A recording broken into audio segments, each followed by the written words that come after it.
परमगुरुरभीष्टावाप्तिदः सज्जनानां निखिलगुणगणार्णो नित्यनिर्मुक्तदोषः सरसिजनयनोऽसौ श्रीपतिर्मानलो नः पापावली पाटलपट्वपाङ्गः श्रीपाणिपद्मार्जितजानुजङ्गः गोपालबालकृपया स्वयं नो श्रीपाण्डुरङ्गो भवतु प्रसन्नः निर्मत्योग्रभवार्णवे निजमनोभीष्टं दिशामीति यः सम्यक् ज्ञापयितुं करेण विलसन् मन्थानवन्नेन च रम्यं दामददन् महेशरजतग्रामश्रियोऽलङ्कृतिः कर्मन्नीश्वरभक्तिबन्धनवशः प्रीतोऽस्तु कृष्णप्रभुः सिञ्चन्नो पुरशोभिपादकमलां मन्दस्मितोद्यन्मुखीं कञ्जाक्षीं कुचभारभीरुविलसन् मध्यां कणत्कङ्कणां शंवाद्यै परिसेवितां सुवसनां जाम्बूनदालङ्कृताम् अम्बां तां प्रणतोऽस्मि कृष्णरमणीं लम्बालकां रुक्मिणीं धर्मविज्ञानवैराग्यपरमैश्वर्यशालिनः आनन्दतीर्थभगवत्पादान् वन्दे निरन्तरम् आनन्दतीर्थोपदिष्टो निधिर्नारायणाह्वयः प्रदर्शितो येन सम्यक् जयतीर्थं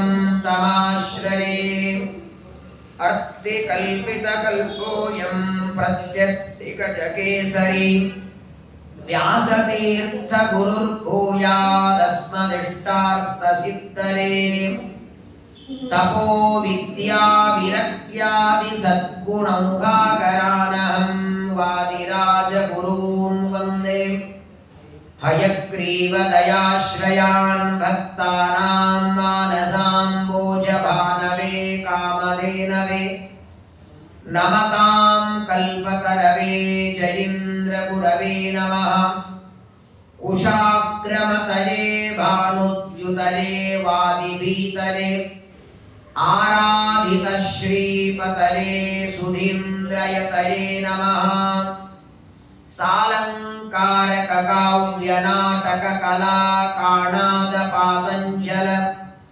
त्रय्यर्थस्मृतिजैमिनीय कविता सङ्गीतपारङ्गतः विप्रक्षत्रविडङ्घ्रिजातमुखरानेकप्रजासेवितः श्रीमत्सद्गुरुराघवेन्द्रयतिराट् कुर्याद्ध्रुवं मङ्गलम् मूकोऽपि यत्प्रसादेन मुकुन्दशयनायते राजराजायते रिक्तो राघवेन्द्रं तमाश्रये श्रीमतो राघवेन्द्रस्य नमामि पदपङ्कजे कामिताशेषकल्याणललना कल्पपादपौ आपादमौलिपर्यन्तं गुरूणामाकृतिं स्मरेत् तेन विघ्नाः प्रणश्यन्ति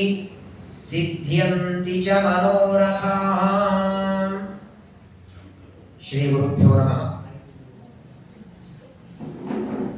ಇವತ್ತಿನ ದಿವಸ ರಾಘವೇಂದ್ರ ಸ್ವಾಮಿಗಳ ಪಟ್ಟಾಭಿಷೇಕದ ಪರಮ ಪವಿತ್ರವಾದ ಪರ್ವಕಾಲ. 405 ವರ್ಷಗಳ ಹಿಂದೆ ಸುಧೀಂದ್ರ ತೀರ್ಥರು ವೆಂಕಟನಾಥನಿಗೆ ಸನ್ಯಾಸ ದೀಕ್ಷೆ ಕೊಟ್ಟು ರಾಘವೇಂದ್ರ ತೀರ್ಥ ಅಂತ ನಾಮಕರಣ ಮಾಡಿದ ದಿನ ಅದು ಫಾಲ್ಗುಣ ಶುದ್ಧ ದ್ವಿತೀಯ. ಸಾಮಾನ್ಯವಾಗಿ ಒಬ್ಬ ಯತಿಗಳ ಬಗ್ಗೆ, ಒಬ್ಬ ಗುರುಗಳ ಬಗ್ಗೆ ಅವರ ಚರಿತ್ರೆ ನೋಡಿ ಆಗಲಿ, ಅವರ ಗ್ರಂಥಗಳ ನೋಡಿ ಆಗಲಿ, ಅಥವಾ ಅವರು ತೋರಿಸಿದ ಪವಾಡಗಳಾಗಲಿ ನೋಡಿ ಅವರು ಎಂಥವರು ಅಂತ ನಾವು ಧ್ಯಾನ ಮಾಡಿಕೊಳ್ತೀವಿ. ನೋಡಿ, ಪ್ರಪಂಚದಲ್ಲಿ ಕೆಲವರಿಗೆ ಗ್ರಂಥ ಬರೆಯುವ ಸಾಮರ್ಥ್ಯ ಇರುತ್ತೆ, ಕೆಲವರಿಗೆ ಪವಾಡ ತೋರಿಸೋ ಸಾಮರ್ಥ್ಯ ಇರ್ತದೆ, ಕೆಲವರಿಗೆ ಮಂತ್ರಾಕ್ಷತೆ ಪಾದೋದಕ ಮಹಿಮೆ ತೋರಿಸೋ ಸಾಮರ್ಥ್ಯ ಇರ್ತದೆ. ಆದರೆ ಒಂದಿದ್ರೆ ಒಂದಿರಲ್ಲ. ಗ್ರಂಥ ಬರೆಯುವ ಸಾಮರ್ಥ್ಯ ಇದ್ರೆ ಪವಾಡ ತೋರಿಸೋ ಸಾಮರ್ಥ್ಯ ಇರಲ್ಲ. ಕೆಲವರು ಪವಾಡಗಳನ್ನು ಮಾತ್ರ ತೋರಿಸ್ತಾರೆ, ಗ್ರಂಥ ಬರೆಯುವ ಸಾಮರ್ಥ್ಯ ಇರಲ್ಲ. ಇನ್ನು ಕೆಲವರಲ್ಲಿ ಗ್ರಂಥ ಬರೆಯುವ ಸಾಮರ್ಥ್ಯವೂ ಇರ್ತದೆ, ಪವಾಡ ತೋರಿಸೋ ಸಾಮರ್ಥ್ಯವೂ ಇರ್ತದೆ, ದೇವರಲ್ಲಿ ಭಕ್ತಿ ಇರಲ್ಲ. ಇದು ಮೂರೂ ಒಂದು ಕಡೆಗೆ ಸಿಗೋದು ಅಂದ್ರೆ ನಮಗೆ ಮಂತ್ರಾಲಯ ಪ್ರಭುಗಳಲ್ಲಿ ಗ್ರಂಥ ಬರೆಯುವ ಸಾಮರ್ಥ್ಯವೂ ಇದೆ, ಅದ್ಭುತವಾದ ಪವಾಡ ಶಕ್ತಿನೂ ಇದೆ, ಅಷ್ಟೇ ಪರಮಾತ್ಮನಲ್ಲಿ ನಿರ್ವ್ಯಾಜವಾದ ಭಕ್ತಿನೂ ಇದೆ. ಅಂತಹ ಮಂತ್ರಾಲಯ ಪ್ರಭುಗಳ ರಾಘವೇಂದ್ರ ಸ್ವಾಮಿಗಳ ಪಟ್ಟಾಭಿಷೇಕದ ಮಹೋತ್ಸವವನ್ನ ನಾವೆಲ್ಲರೂ ಆಚರಣೆ ಮಾಡುತ್ತಿದ್ದೇವೆ. ಎಷ್ಟು ಸಂಭ್ರಮ ನೋಡಿ. ಇವತ್ತು ಪ್ರಾಯ ಆಶ್ಚರ್ಯ ಅಂದ್ರೆ ಗುರುವಾರವೇ ಪಟ್ಟಾಭಿಷೇಕ ಬಂದದ್ದರಿಂದ ಅನೇಕ ಮನೆಗಳಲ್ಲಿ ಮಾಡುತ್ತಿದ್ದಾರೆ, ಮಠದಲ್ಲ. ರಾಘವೇಂದ್ರ ಸ್ವಾಮಿಗಳ ವೃಂದಾವನ ಎಲ್ಲಿದೆ ಅಲ್ಲಿ ಪಟ್ಟಾಭಿಷೇಕ ಮಹೋತ್ಸವ ಕಾರ್ಯಕ್ರಮ ನಡೀತದೆ, ಒಂದು ವಾರದಿಂದ ನಡೀತದೆ. ಈ ತರಹದ ಮಾಧ್ವ ಸಂಘಗಳಲ್ಲಿ ನಡೀತದೆ. 10 ಜನ ಕಾನ್ಫಿಗರೇಷನ್ ಕೊಟ್ಟು ಮಾಡುತ್ತಾರೆ, ವೈಯಕ್ತಿಕವಾಗಿ ಮನೆಯಲ್ಲಿ ಮಾಡುತ್ತಿದ್ದಾರೆ. ಆಶ್ಚರ್ಯ ಅಂದ್ರೆ ನೋಡಿ, ಶ್ರೀಮದಾಚಾರ್ಯರ ನಂತರದಲ್ಲಿ ಪದ್ಮನಾಭ ತೀರ್ಥರನ್ನು ಆರಂಭ ಮಾಡಿಕೊಂಡು ಯಾವುದೇ ಗುರುಗಳನ್ನು ನೋಡಿ ಒಂದೊಂದು ಊರೊಳಗೆ 40-50 ಮೃತ್ತಿಕಾ ವೃಂದಾವನ ಮಾಡಿಸ್ಕೊಂಡು ಪೂಜಾ ಮಾಡಿಸ್ಕೊಳ್ಳೋರು ಅಂದ್ರೆ ರಾಯರೊಬ್ರೆ. ನೋಡಿಬೇಕಾದ್ರೆ ಟೀಕಾರಾಯರ 3 ವೃಂದಾವನ ಬಿಟ್ಟರೆ ಮೃತ್ತಿಕಾ ವೃಂದಾವನ 1-2 ಕಡೆಗೆ, ವಿಜೇಂದ್ರ ವೃಂದಾವನ 3 ಕಡೆಗೆ, ಸುಧೀಂದ್ರ ವೃಂದಾವನ ಇಲ್ಲ, ರಘುತ್ತಮ ವೃಂದಾವನ ಮೃತ್ತಿಕಾ ವೃಂದಾವನ ಕೆಲವು ಕಡೆಗೆ ಮಾತ್ರ. ಹಳ್ಳಿಗಳಲ್ಲಿ ಬರೀ ಸಿಟಿ ಅಲ್ಲ, ಹಳ್ಳಿಗಳಲ್ಲಿಯೂ ಇವತ್ತು ಮೃತ್ತಿಕಾ ವೃಂದಾವನದಿಂದ ಪೂಜಾ ಮಾಡಿಸ್ಕೊಳ್ತಾರೆ ನಮ್ಮ ಗುರುಗಳು. ಅಗಮ್ಯ ಮಹಿಮಾ ಲೋಕೆ ರಾಘವೇಂದ್ರೋ ಮಹಾಯಶ. ದೇವರಂದ್ರೆ ತಿರುಪತಿ ತಿಮ್ಮಪ್ಪ, ಗುರುಗಳೆಂದ್ರೆ ಮಂಚಾಲೆ ರಾಗಪ್ಪ. ಇವತ್ತು ಜಾತಿ ಮತ ಇಲ್ಲದೆ 8 ವರ್ಷದ ಮಗು ಆರಂಭ ಮಾಡಿ 80 ವರ್ಷದವರೆಗೆ ಪ್ರತಿಯೊಬ್ಬರಿಗೂ ನೆನಪಿರುವ ಗುರುಗಳು ಅಂದ್ರೆ ರಾಯರು. ಏನ್ರಿ ಜನಸಾಗರ ರಾಯರ ದರ್ಶನಕ್ಕೆ. ಸಾಮಾನ್ಯವಾಗಿ ನೋಡಿ, ಈ ಶಕ್ತಿ ಎಲ್ಲಿಂದ ಬರ್ತದೆ? ಯಾರಿಗೆ ಇರಲಿ, ನಾವು ಹೇಳಿದ ಮಾತು ನಮ್ಮ ಮನೆಯಲ್ಲಿ ಹೆಂಡತಿ ಮಕ್ಕಳೇ ಕೇಳಲ್ಲ. ಹೆಂಡತಿ ಮಕ್ಕಳು ನಮ್ಮ ವಿರುದ್ಧವಾಗಿರ್ತಾರೆ, ನಾವು ಅನ್ಕೊಂಡದ್ದು ಅವ್ರಿಗೆ ಸೇರೋದಿಲ್ಲ. ವಿಚಾರ ಮಾಡಿ, ಇವತ್ತು ಈ ವ್ಯಕ್ತಿ ಹೇಳಿದ ಮಾತು ಇಡೀ ಜಗತ್ತು ಕೇಳ್ತದಂದ್ರೆ ಏನಿರ್ಬೇಕು ನಮ್ಮ ರಾಯರಲ್ಲಿ ಹೇಳಿ? ಅವರು ಮಾಡಿದ ದೇವರಲ್ಲಿ ಮಾಡಿದ ಭಕ್ತಿ, ತಪಸ್ಸು, ಅವರ ಜ್ಞಾನ. ನಿಜವಾಗಿಯೂ ನಾವೆಲ್ಲರೂ ಧನ್ಯರು, ಪುಣ್ಯವಂತರು. ರಾಘವೇಂದ್ರ ಸ್ವಾಮಿಗಳಂತಹ ಗುರುಗಳನ್ನು ನಾವೆಲ್ಲ ಪಡೆದಿದ್ದೇವೆ. ವಿಶೇಷವಾಗಿ ಇವತ್ತು ಇಡೀ ಜಗತ್ತಿನೊಳಗೆ ರಾಘವೇಂದ್ರ ಸ್ವಾಮಿಗಳ ಗ್ರಂಥವನ್ನ ಓದದೆ, ಆ ಗ್ರಂಥಗಳ ಅಧ್ಯಯನ ಮಾಡದೆ ಪಂಡಿತ ಆದವರು ಯಾರೂ ಇಲ್ಲ. ಬಾಳೆಹಣ್ಣು ಎಲ್ಲಾ ಹಣ್ಣುಗಳಲ್ಲಿ ಸುಲಭ ತಿನ್ನೋದಕ್ಕೆ. ಯಾಪಲ್ ಆದರೆ ಹೆಚ್ಚಬೇಕು, ಮೇಲಿನ ತೊಗಟೆ ತೆಗಿಬೇಕು, ಒಳಗಿನ ಬೀಜ ತೆಗಿಬೇಕು, ಇದೇನಿಲ್ಲ, ಸರಳವಾಗಿ ಬಿಚ್ಚಿ ತಿನ್ನೋದು. ಅಕಸ್ಮಾತ್ ಆಗಿ ಬಿಚ್ಚಲು ಯಾರಾದ್ರೂ ಕೊಟ್ರೆ ಇನ್ನೂ ಸರಳ. ಹಾಗೆ ನಮ್ಮ ರಾಘವೇಂದ್ರ ಸ್ವಾಮಿಗಳ ಗ್ರಂಥ ಹೆಂಗಿವೆ ಅಂದ್ರೆ ತಗದಿಟ್ಟ ಬಾಳೆಹಣ್ಣಿದ್ದಾಗೆ, ಸಪ್ಪೆನೂ ನೀವು ತೆಗಿಬೇಡಿ ಅಂತಾರೆ. ಸಪ್ಪೆನೂ ನೀವು ತೆಗಿಬೇಡಿ, ನಾನು ತೆಗೆದಿಟ್ಟಿದ್ದೇನೆ, ಓದಪ್ಪ ಸಾಕು ಅಂತಾರೆ. ಒಂದು ಜನ್ಮದಲ್ಲಿ ಒಂದೇ ಗ್ರಂಥ, ಒಂದ ಜ್ಯೋತಿಷ್ಯ ಆಗಬೇಕು, ಇಲ್ಲ ಪುರೋಹಿತ ಆಗಬೇಕು, ಇಲ್ಲ ಇಂಜಿನಿಯರ್ ಆಗಬೇಕು, ಇಲ್ಲ ಡಾಕ್ಟರ್ ಆಗಬೇಕು. ಇಡೀ ಆಯುಷ್ಯದಲ್ಲಿ ಒಂದು ಗ್ರಂಥ, ಒಂದರ ಬಗ್ಗೆ ನಾವು ಓದಬಹುದು. ವಿಚಾರ ಮಾಡಿ, 64 ವಿದ್ಯೆಗಳು ಬರ್ತಿತ್ತು ಅಂತ ನಮ್ಮ ವಿಜೇಂದ್ರ ಸ್ವಾಮಿಗಳಿಗೆ. ಚತುಷ್ಷಷ್ಟಿ ಕಲಾ ವಿದ್ಯಾ ಮೊದಲನೇ, ನಾನು ಮೊನ್ನೆನೂ ಹೇಳಿದೆ, 64 ವಿದ್ಯೆಗಳು ಯಾವುದು ಗೊತ್ತಿದೆಯಾ? ಪೆನ್ ಹುಡುಗ ತಗೊಂಡು ನಾನು ಬರೆಸ್ತೀನಿ. ಆದರೆ ಒಂದು ಷರತ್ತು, ನಾನು ಹೇಳಿದ ಕೂಡಲೇ ರಿಟರ್ನ್ ಹೇಳ್ಬೇಕು, ಬರ ಮತ್ತೆ. 64 ವಿದ್ಯಾ ವಿಜೇಂದ್ರ ಸ್ವಾಮಿಗಳಿಗೆ, ಅದರ ನಂತರದಲ್ಲಿ ಸುಧೀಂದ್ರನಿಗೆ, ಅದರ ನಂತರದಲ್ಲಿ ನಮ್ಮ ರಾಯರಿಗೆ. ಅವರ ಮಂಗಲಾಷ್ಟಕದಲ್ಲಿ ಅಪ್ಪಣ್ಣಾಚಾರ್ಯ ಹೇಳ್ತಾರೆ ಯಾವ್ಯಾವ ವಿದ್ಯಾ ಬರ್ತಿತ್ತು ರಾಯರಿಗೆ. ಸಾಲಂಕಾರ, ಕಕಾವ್ಯ, ನಾಟಕ, ಕಲಾ, ಕಾಣಾದ, ಪಾತಂಜಲ, ತ್ರಯ್ಯರ್ಥ, ಸ್ಮೃತಿ, ಜೈಮಿನೀಯ ಕವಿತಾ, ಸಂಗೀತ ಪಾರಂಗತಃ.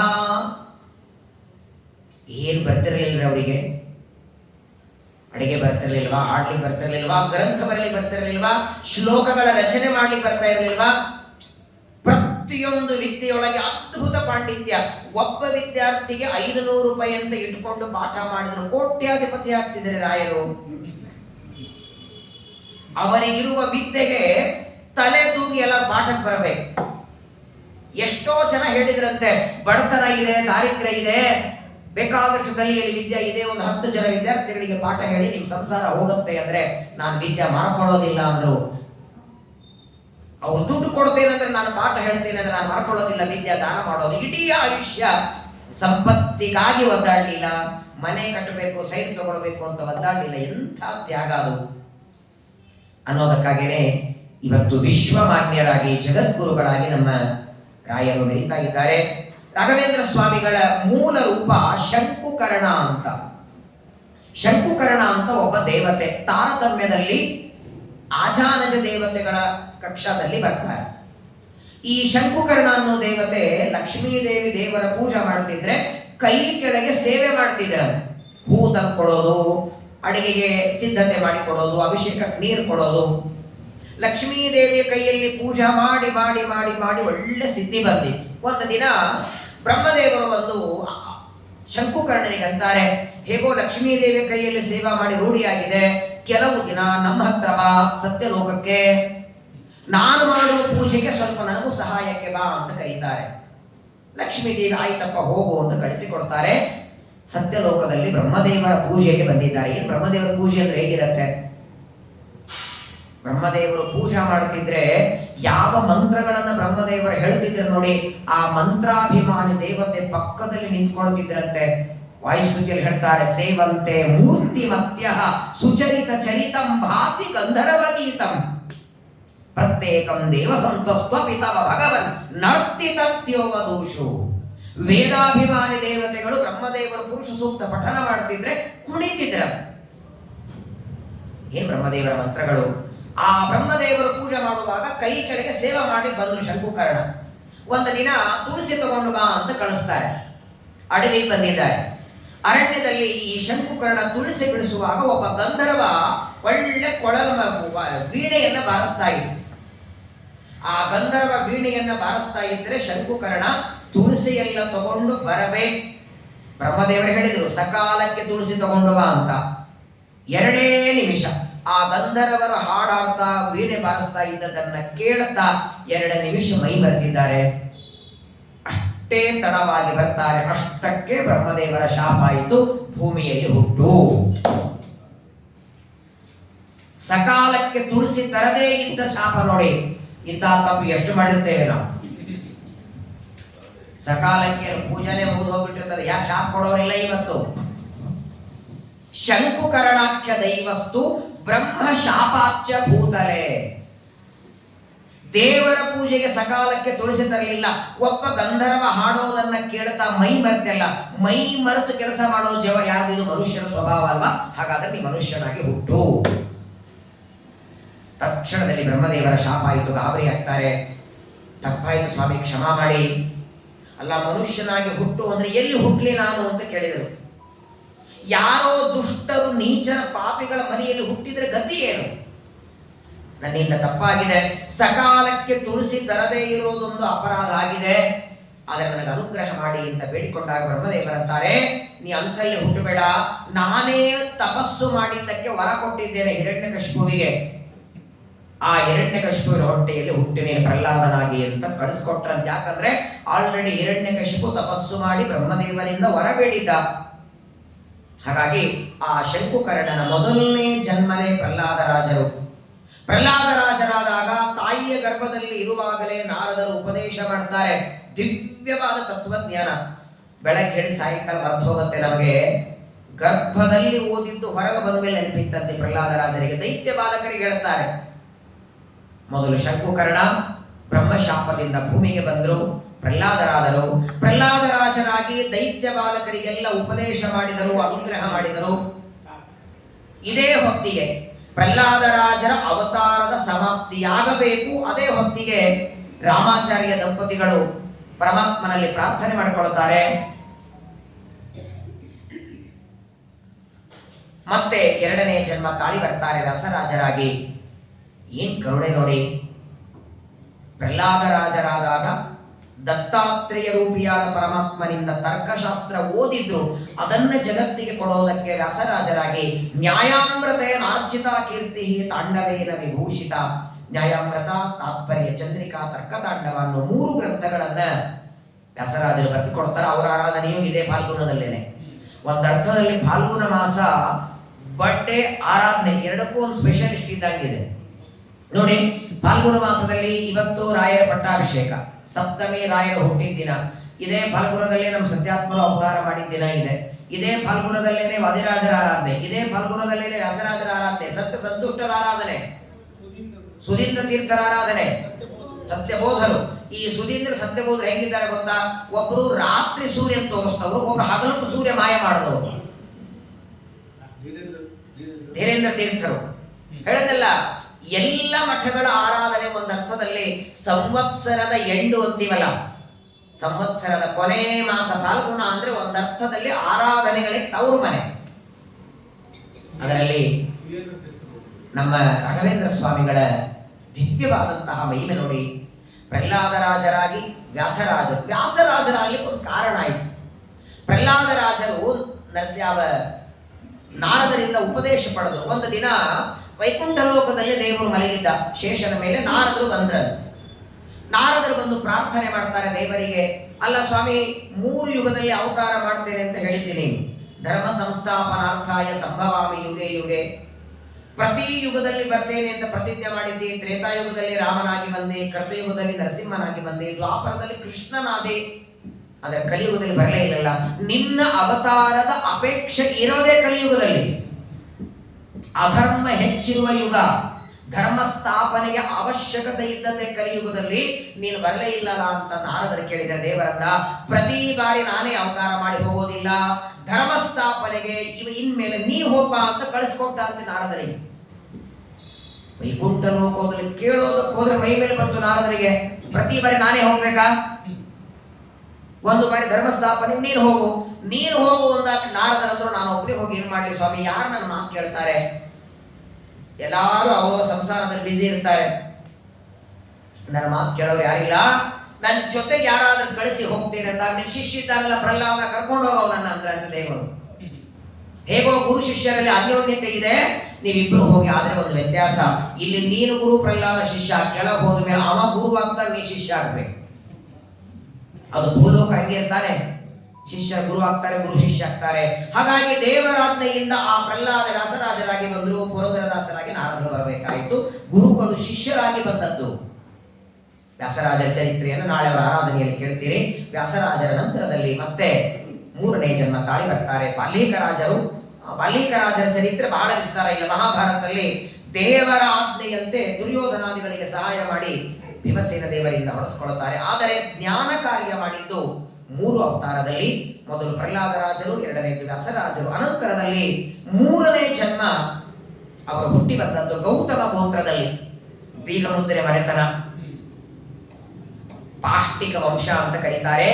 ರಾಘವೇಂದ್ರ ಸ್ವಾಮಿಗಳ ಮುತ್ತಾತನ ಹೆಸರು ಕೃಷ್ಣ ಭಟ್ಟ, ತಾತನ ಹೆಸರು ಕನಕಾಚಲ ಭಟ್ಟ, ತಂದೆ ಹೆಸರು ತಿಮ್ಮಣ್ಣ ಭಟ್ಟ. ಇವರೆಲ್ಲರನ್ನ ಭಟ್ಟ ಅಂತ ಕರೀತಿದ್ರು. ಪ್ರಾಯ ಇವತ್ತು ಈ ಭಟ್ಟ ಅನ್ನೋ ಶಬ್ದ ಎಲ್ಲಿ ಬಂದಿದೆ ಹೇಳಿ? ವಾಸ್ತವಿಕವಾಗಿ ಹಿಂದಿನ ಕಾಲದಲ್ಲಿ ಭಟ್ಟ ಅಂತ ಯಾಕೆ ಕರಿತಿದ್ರು? ಸುಮಧ್ವಿಜಯ 2ನೇ ಸರ್ಗದಲ್ಲಿ ಹೇಳ್ತಾರೆ, ಮಧ್ಯಗೇಹ ಭಟ್ಟ ಅಂತ ಇವರನ್ನು ಯಾಕೆ ಕರಿತಿದ್ರು ಅಂದ್ರೆ, ವಿಜ್ಞಾತ ಭಾರತ ಪುರಾಣ ಮಹಾರಹಸ್ಯಂ ಯಂ ಭಟ್ಟ ಇತ್ಯಭಿವದಂತಿ ಜನಾ ವಿನೀತಂ. ಮಹಾಭಾರತ, ಭಾಗವತ, ರಾಮಾಯಣ, ಹರಿವಂಶ, ಪುರಾಣಗಳು ಇದನ್ನೆಲ್ಲ ಮುಖೋದ್ಗತವಾಗಿ ಪ್ರವಚನ ಮಾಡುವ ವ್ಯಕ್ತಿಗೆ ಭಟ್ಟ ಅನ್ಬೇಕಂತೆ. ಎಲ್ಲ ಕಡೆ ಹೋಗ್ಬಿಟ್ಟಿದೆ ಅದು. ಶ್ರೀಮದಾಚಾರ್ಯರ ತಂದೆ ಮದ್ದಿಗೆ ಭಟ್ರು ಪ್ರವಚನ ಮಾಡ್ತಿದ್ರು. ಅವರು ಪ್ರವಚನ ಮಾಡ್ತಿದ್ರೆ ಮನುಷ್ಯರ ಮಾತ್ರ ಅಲ್ಲ, ಆಕಾಶದಲ್ಲಿ ದೇವತೆಗಳು ಬರ್ತಿದ್ರು ಅಂತ ಕೇಳಿ. ಮದ್ದಗೇಹ ಭಟ್ಟರ ಪ್ರವಚನವನ್ನು ಆಲಿಸೋದಕ್ಕೆ ಆಕಾಶದಲ್ಲಿ ದೇವತೆಗಳು ಬಂದು ಕೇಳಬೇಕು. ಯಾಕಂದ್ರೆ ಮುಂದೆ ಜಗದ್ಗುರುಗಳಿಗೆ ಇವರು ತಂದೆಯಾಗೋರಿದ್ದಾರೆ ಅಂತ ದೇವತೆಗಳು ಬಂದು ಕೇಳ್ತಿದ್ರು ಅಂತ ಸುಮಧ್ವಿಷಯದಲ್ಲಿ ಉಲ್ಲೇಖ ಮಾಡ್ತಾರೆ. ಹಾಗೆ ಭಟ್ಟ ಅನ್ನೋದಕ್ಕೆ ಇವರಿಗೆ ಸಕಲ ವಿದ್ಯೆಗಳು ಬರಬೇಕು. ರಾಘವೇಂದ್ರ ಸ್ವಾಮಿಗಳ ಮುತ್ತಾತನಿಗೆ ವೀಣೆ ವಿದ್ಯೆ ಚೆನ್ನಾಗಿ ಬರೋದು, ಕೃಷ್ಣ ಭಟ್ಟರಿಗೆ. ಅದು ಅವರು ಆನುವಂಶಿಕವಾಗಿ ಬಂತು. ಯಾಕಂದ್ರೆ ಮೂಲ ರೂಪದಲ್ಲೂ ಇತ್ತಲ್ಲ ಶಂಕುಕರ್ಣನಾದಾಗಲೂ ಮೂಲ ವಿದ್ಯೆ ಇತ್ತು. ಮುಂದೆ ಕೃಷ್ಣ ಭಟ್ಟರಿಂದ ಕನಕಾಚಲ ಭಟ್ಟರಿಗೆ, ಕನಕಾಚಲ ಭಟ್ಟರಿಂದ ತಿಮ್ಮಣ್ಣ ಭಟ್ಟರಿಗೆ ಬಂತು. ತಿಮ್ಮಣ್ಣ ಭಟ್ಟರಿಗೆ ಮದುವೆಯಾಯಿತು. ಗೋಪಿಕಾಂಬ ಅಂತ ಹೆಂಡತಿ. ಮದುವೆಯಾಗಿ ಅನೇಕ ವರ್ಷ ಮಕ್ಕಳಾಗಲಿಲ್ಲ. ಪರಮಾತ್ಮನ ಸೇವೆ ಮಾಡ್ತಾರೆ, ಆರಾಧನೆ, ಉಪವಾಸ, ಪ್ರದಕ್ಷಿಣೆ, ನಮಸ್ಕಾರ ಎಲ್ಲ ಆಯಿತು. ಇಬ್ಬರು ಮಕ್ಕಳಾಗ್ತಾರೆ. ತಿಮ್ಮಣ್ಣ ಭಟ್ಟರಿಗೆ ಮೊದಲು ಹುಟ್ಟಿದವಳು ವೆಂಕಟಾಂಬ ಅಂತ ಮಗಳು, ಎರಡನೇದು ಗುರುರಾಜ ಅಂತ ಮಗ. ಸಾಕಲ್ಲ, ಆರ್ತಿಗೊಂದು ಕೀರ್ತಿಗೊಂದು ಗಾದೆ ಮಾತೆ ಇದೆ. ಒಂದು ದಾನ ಕೊಡ್ಲಿಕ್ಕೆ, ಒಂದು ವಂಶ ಉದ್ಧಾರಕ್ಕೆ. ಒಂದು ಹೆಣ್ಣಾಗಿದೆ, ಒಂದು ಗಂಡ ಆಗಿದೆ. ಗುರುರಾಜನ ಉಪನಯನನೂ ಮಾಡಿಬಿಟ್ಟಿದ್ದಾರೆ ತಿಮ್ಮಣ್ಣ ಭಟ್ಟರು. ತಮ್ಮ ವಾನುವಂಶವಾಗಿ ಬಂದ ವೀಣೆ ವಿದ್ಯೆ ಇತ್ತು. ತುಂಬಾ ಬಡತನ. ನೋಡಿ, ಅತ್ತೆ ಸೊಸೆ ಒಂದೇ ಕಡೆ ಇರಲ್ಲ. ಸೊಸೆ ಇದ್ರೆ ಅತ್ತೆ ಇರಲ್ಲ, ಅತ್ತೆ ಇದ್ರೆ ಸೊಸೆ ಇರಲ್ಲ. ಅತ್ತೆ ಅಂದ್ರೆ ಮಹಾಲಕ್ಷ್ಮಿ, ಸೊಸೆ ಅಂದ್ರೆ ಸರಸ್ವತಿ. ವಿದ್ಯೆಗೆ ಇವ್ರ ಹತ್ರ ಕಮ್ಮಿ ಇರಲಿಲ್ಲ, ಆದ್ರೆ ಅತ್ತೆ ಇರಲಿಲ್ಲ ಜೊತೆ. ಪ್ರಾಯ ದ್ವಾಪರ ಯುಗದಲ್ಲಿ ಸುಧಾಮನ ಕಥೆ ಕೇಳ್ತಾರೆ. ಇನ್ನು ಅವನಿಗೆ ಪಕ್ಕದ ಮನೆ ಅವಲಕ್ಕಿ ಆದ್ರೆ ಸಿಕ್ಕಿತ್ತು, ಇವ್ರಿಗೆ ಅದೂ ಇರಲಿಲ್ಲ ಅಂತೆ. ಕನಕಾಚಲ ಭಟ್ಟರಿಂದ ತಿಮ್ಮಣ್ಣ ಭಟ್ಟರಿಗೆ ಸ್ವಲ್ಪ ಮನೆ ಹೊರ ಬಂತು. ತಿಮ್ಮಣ್ಣ ಭಟ್ಟರ ಕಾಲದಲ್ಲಿ ಶ್ರೀಕೃಷ್ಣದೇವರಾಯನ ಸಂಪರ್ಕ ಇತ್ತು. ಆಗಾಗ ರಾಜಧಾನಿ ಕರಿಬೇಕು, ಸಂಗೀತ ಹಾಡಿಸ್ಬೇಕು, ಹಾಡಿದ್ದಕ್ಕೆ ದಕ್ಷಿಣೆ ಕೊಡಬೇಕು. ಅದು ಎಷ್ಟು ಬರುತ್ತೋ ಅಷ್ಟರಲ್ಲಿ ಜೀವನ ಮಾಡಬೇಕು. ಇಬ್ಬರು ಮಕ್ಕಳು. ಗುರುರಾಜನಿಗೆ ವಿವಾಹ ಉಪನಯನ ಆಗಿದೆ. ವೆಂಕಟಾಂಬ ಅನ್ನುವ ಮಗಳಿಗೆ ಮಧುರೆಯಲ್ಲಿರುವ ಲಕ್ಷ್ಮೀನಾರಾಯಣಾಚಾರ್ಯ ಕೊಟ್ಟು ಮದುವೆ ಮಾಡ್ತಾರೆ. ಮಗಳ ಮದುವೆಯಾಗಿದೆ, ಮಗನ ಉಪನಯನ ಆಗಿದೆ. ತಮಗೆ ಇರುವ ಸಂಪತ್ತಿನೊಳಗೆ ಇಬ್ಬರು ಮಕ್ಕಳು ಸಾಕಲ್ವೇ. ಆದರೂ ತಿಮ್ಮಣ್ಣ ಭಟ್ಟರಿಗೆ ಇನ್ನೂ ಅಪೇಕ್ಷೆ ಇತ್ತಂತೆ. ಇನ್ನೊಬ್ಬ ಮಗ ಬೇಕು. ಹೆಂಡತಿ ಬೇಡ ಅಂತಾರೆ. ನಾವೇ ಬೆಳಗ್ಗೆ ತಿಂದ್ರೆ ಸಾಯಂಕಾಲ ಏನು ಅನ್ನೋ ಗತಿಯಲ್ಲಿದ್ದೇವೆ. ಯಾಕೆ ಬೇಕು ಈ ಬಡತನದಲ್ಲಿ? ಇನ್ನೊಬ್ಬ ಮಗ ಬೇಕು, ವಿಶೇಷವಾಗಿ ಜಗತ್ತು ಕಲ್ಯಾಣ ಮಾಡುವಂತಹ ಮಗ ಬೇಕು ಅಂತ ದಂಪತಿಗಳು ತಿರುಪತಿ ಕ್ಷೇತ್ರಕ್ಕೆ ಬರ್ತಾರೆ. ಸ್ವಾಮಿ ಪುಷ್ಕರಣಿಯಲ್ಲಿ ಸ್ನಾನ, ವರಾಹದೇವರ ದರ್ಶನ, ಉಪವಾಸದಿಂದ ಶ್ರೀನಿವಾಸನಿಗೆ ಪ್ರದಕ್ಷಿಣೆ, ನಮಸ್ಕಾರ, ಏನ್ ಜಪ ತಪಸ್ಸು ಮಾಡ್ತಾರೆ. 12 ವರ್ಷಗಳವರೆಗೆ ಶ್ರೀನಿವಾಸನ ಸೇವೆ ಮಾಡ್ತಾರೆ. ಒಂದು ದಿನ ಮಲಗಿದ್ದರಂತೆ ತಿಮ್ಮಣ್ಣ ಭಟ್ಟರು ಮತ್ತೆ ಗೋಪಿಕಾಂಬ. ಸ್ವಪ್ನ 4 ಗಂಟೆಗೆ ಸಾಕ್ಷಾತ್ ಶ್ರೀನಿವಾಸ ಕನಸಿನಲ್ಲಿ ಬಂದು ಹೇಳ್ತಾನೆ, ಈಗಾಗಲೇ ಒಂದು ಮಗು, ಗಂಡು ಮಗು, ಹೆಣ್ಣು ಮಗು ಎರಡೂ ಇದೆ. ಆದರೂ ನಿಮಗೆ ಮಗನ ಅಪೇಕ್ಷೆ ಇದೆಯಲ್ಲ, ಈಗ ನಿಮಗೆ ಮಗನಾಗಿ ಬರೋ ವ್ಯಕ್ತಿ ಸಾಮಾನ್ಯ ವ್ಯಕ್ತಿಯಲ್ಲ.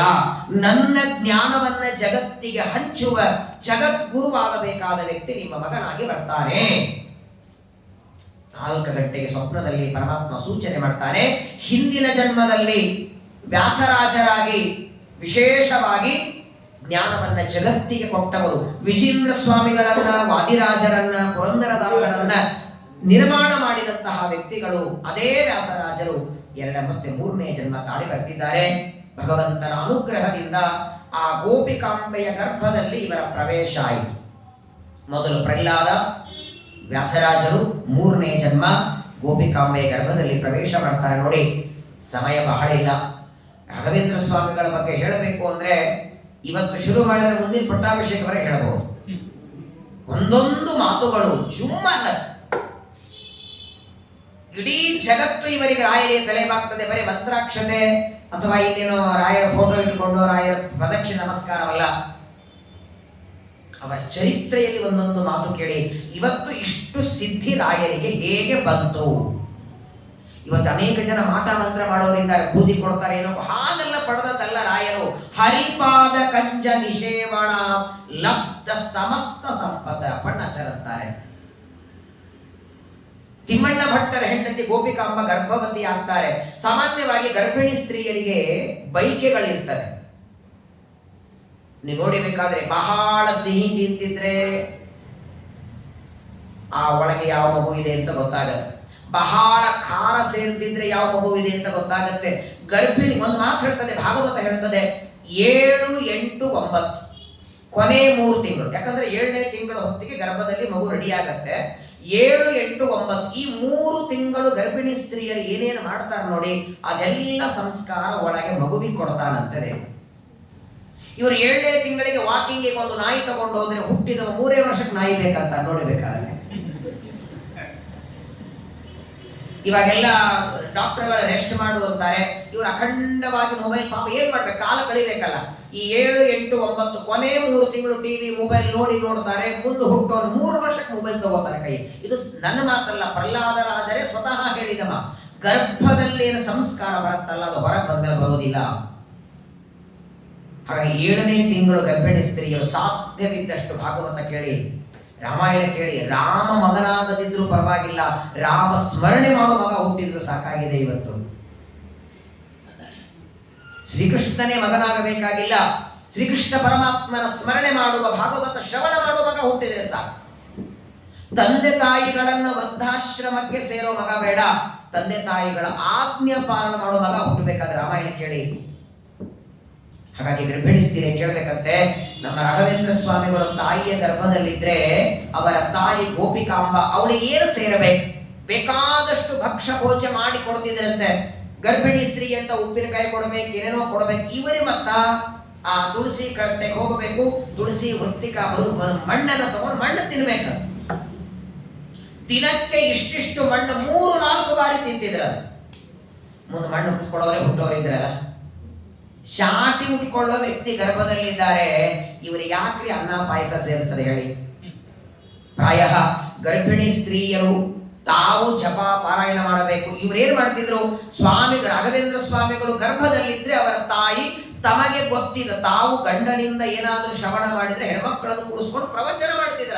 ಅವ್ರ ಕಥೆಯಲ್ಲಿ ಬರ್ತದೆ, ತಾವು ಗಂಡನಿಂದ ಕೇಳಬೇಕು, ಎಲ್ಲರನ್ನ ಕರೆದು ಸಾಯಂಕಾಲ 1 ಗಂಟೆ, ಯಾವಾಗ್ಲೂ ನೋಡಿ ಹೇಳದ್ನಲ್ಲ, ಗರ್ಭವತಿ ಇವರಿದ್ದಾಗ, ಇವರು ಗರ್ಭಿಣಿ ಇದ್ದಾಗ ಪ್ರವಚನ ಮಾಡಿದ್ದಕ್ಕೆ ಪ್ರವಚನ ಮಾಡೋ ಮಗ ಹುಟ್ಟಿದ್ರು. ಮುಂದೆ 9 ತಿಂಗಳಾಯಿತು. ಇದೇ ಫಲ್ಗುಣ ಮಾಸ ಶುಕ್ಲ ಪಕ್ಷ ಸಪ್ತಮಿ ತಿಥಿ, ಪವಿತ್ರವಾದ ಪರ್ವಕಾಲ.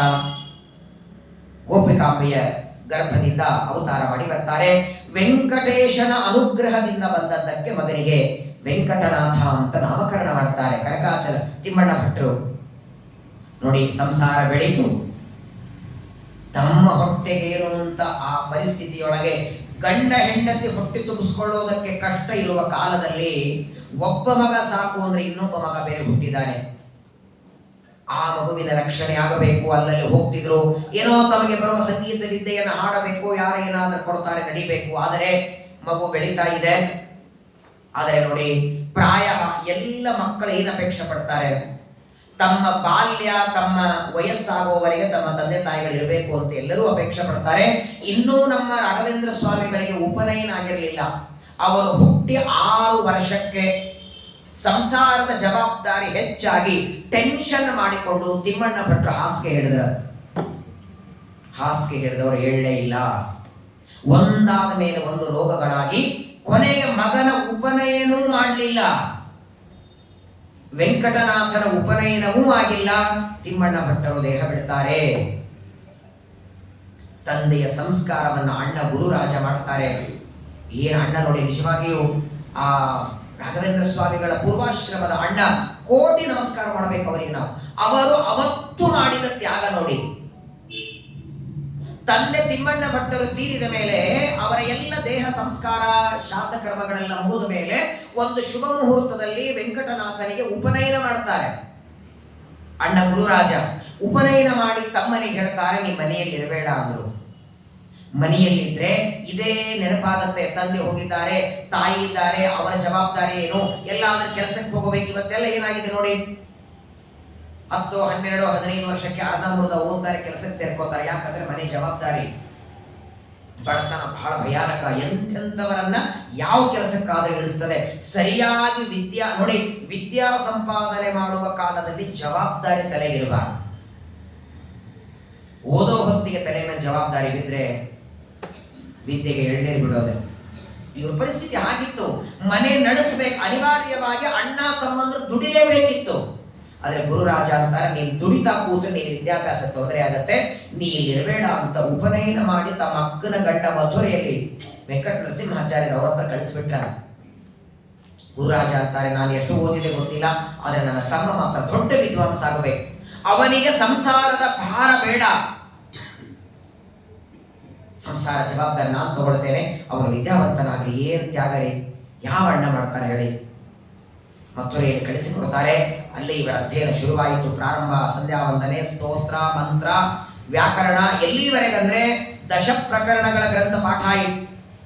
ಅನೇಕ ಉದ್ಗ್ರಂಥ. ಇನ್ನು ಉಳಿದದ್ದು ನ್ಯಾಯಾಮೃತ, ತರ್ಕತಾಂಡವ, ತಾತ್ಪರ್ಯ ಚಂದ್ರಿಕಾ, ತತ್ವಪ್ರಕಾಶಿಕ, ಶ್ರೀಮನ್ಯಾಯ ಸುಧಾ, ಇಷ್ಟು ಗ್ರಂಥ ಬಿಟ್ರೆ ಎಲ್ಲ ಪಾಠಗಳನ್ನ ಅಕ್ಕನ ಗಂಡ ಭಾವ ಹೇಳಿಬಿಟ್ಟಿದ್ರ. 16 ವರ್ಷ ಏನ್ ದೇಹ, ಅದು ಅದ್ಭುತವಾದ ಶರೀರ. ಒಂದು ಸಲ ಈ ವೆಂಕಟನಾಥಾಚಾರ್ಯರಾಗ್ತಾರೆ. ವ್ಯಾಕರಣದೊಳಗ ಮಾತ್ರ ಅದ್ವಿತೀಯ ಪಾಂಡಿತ್ಯ.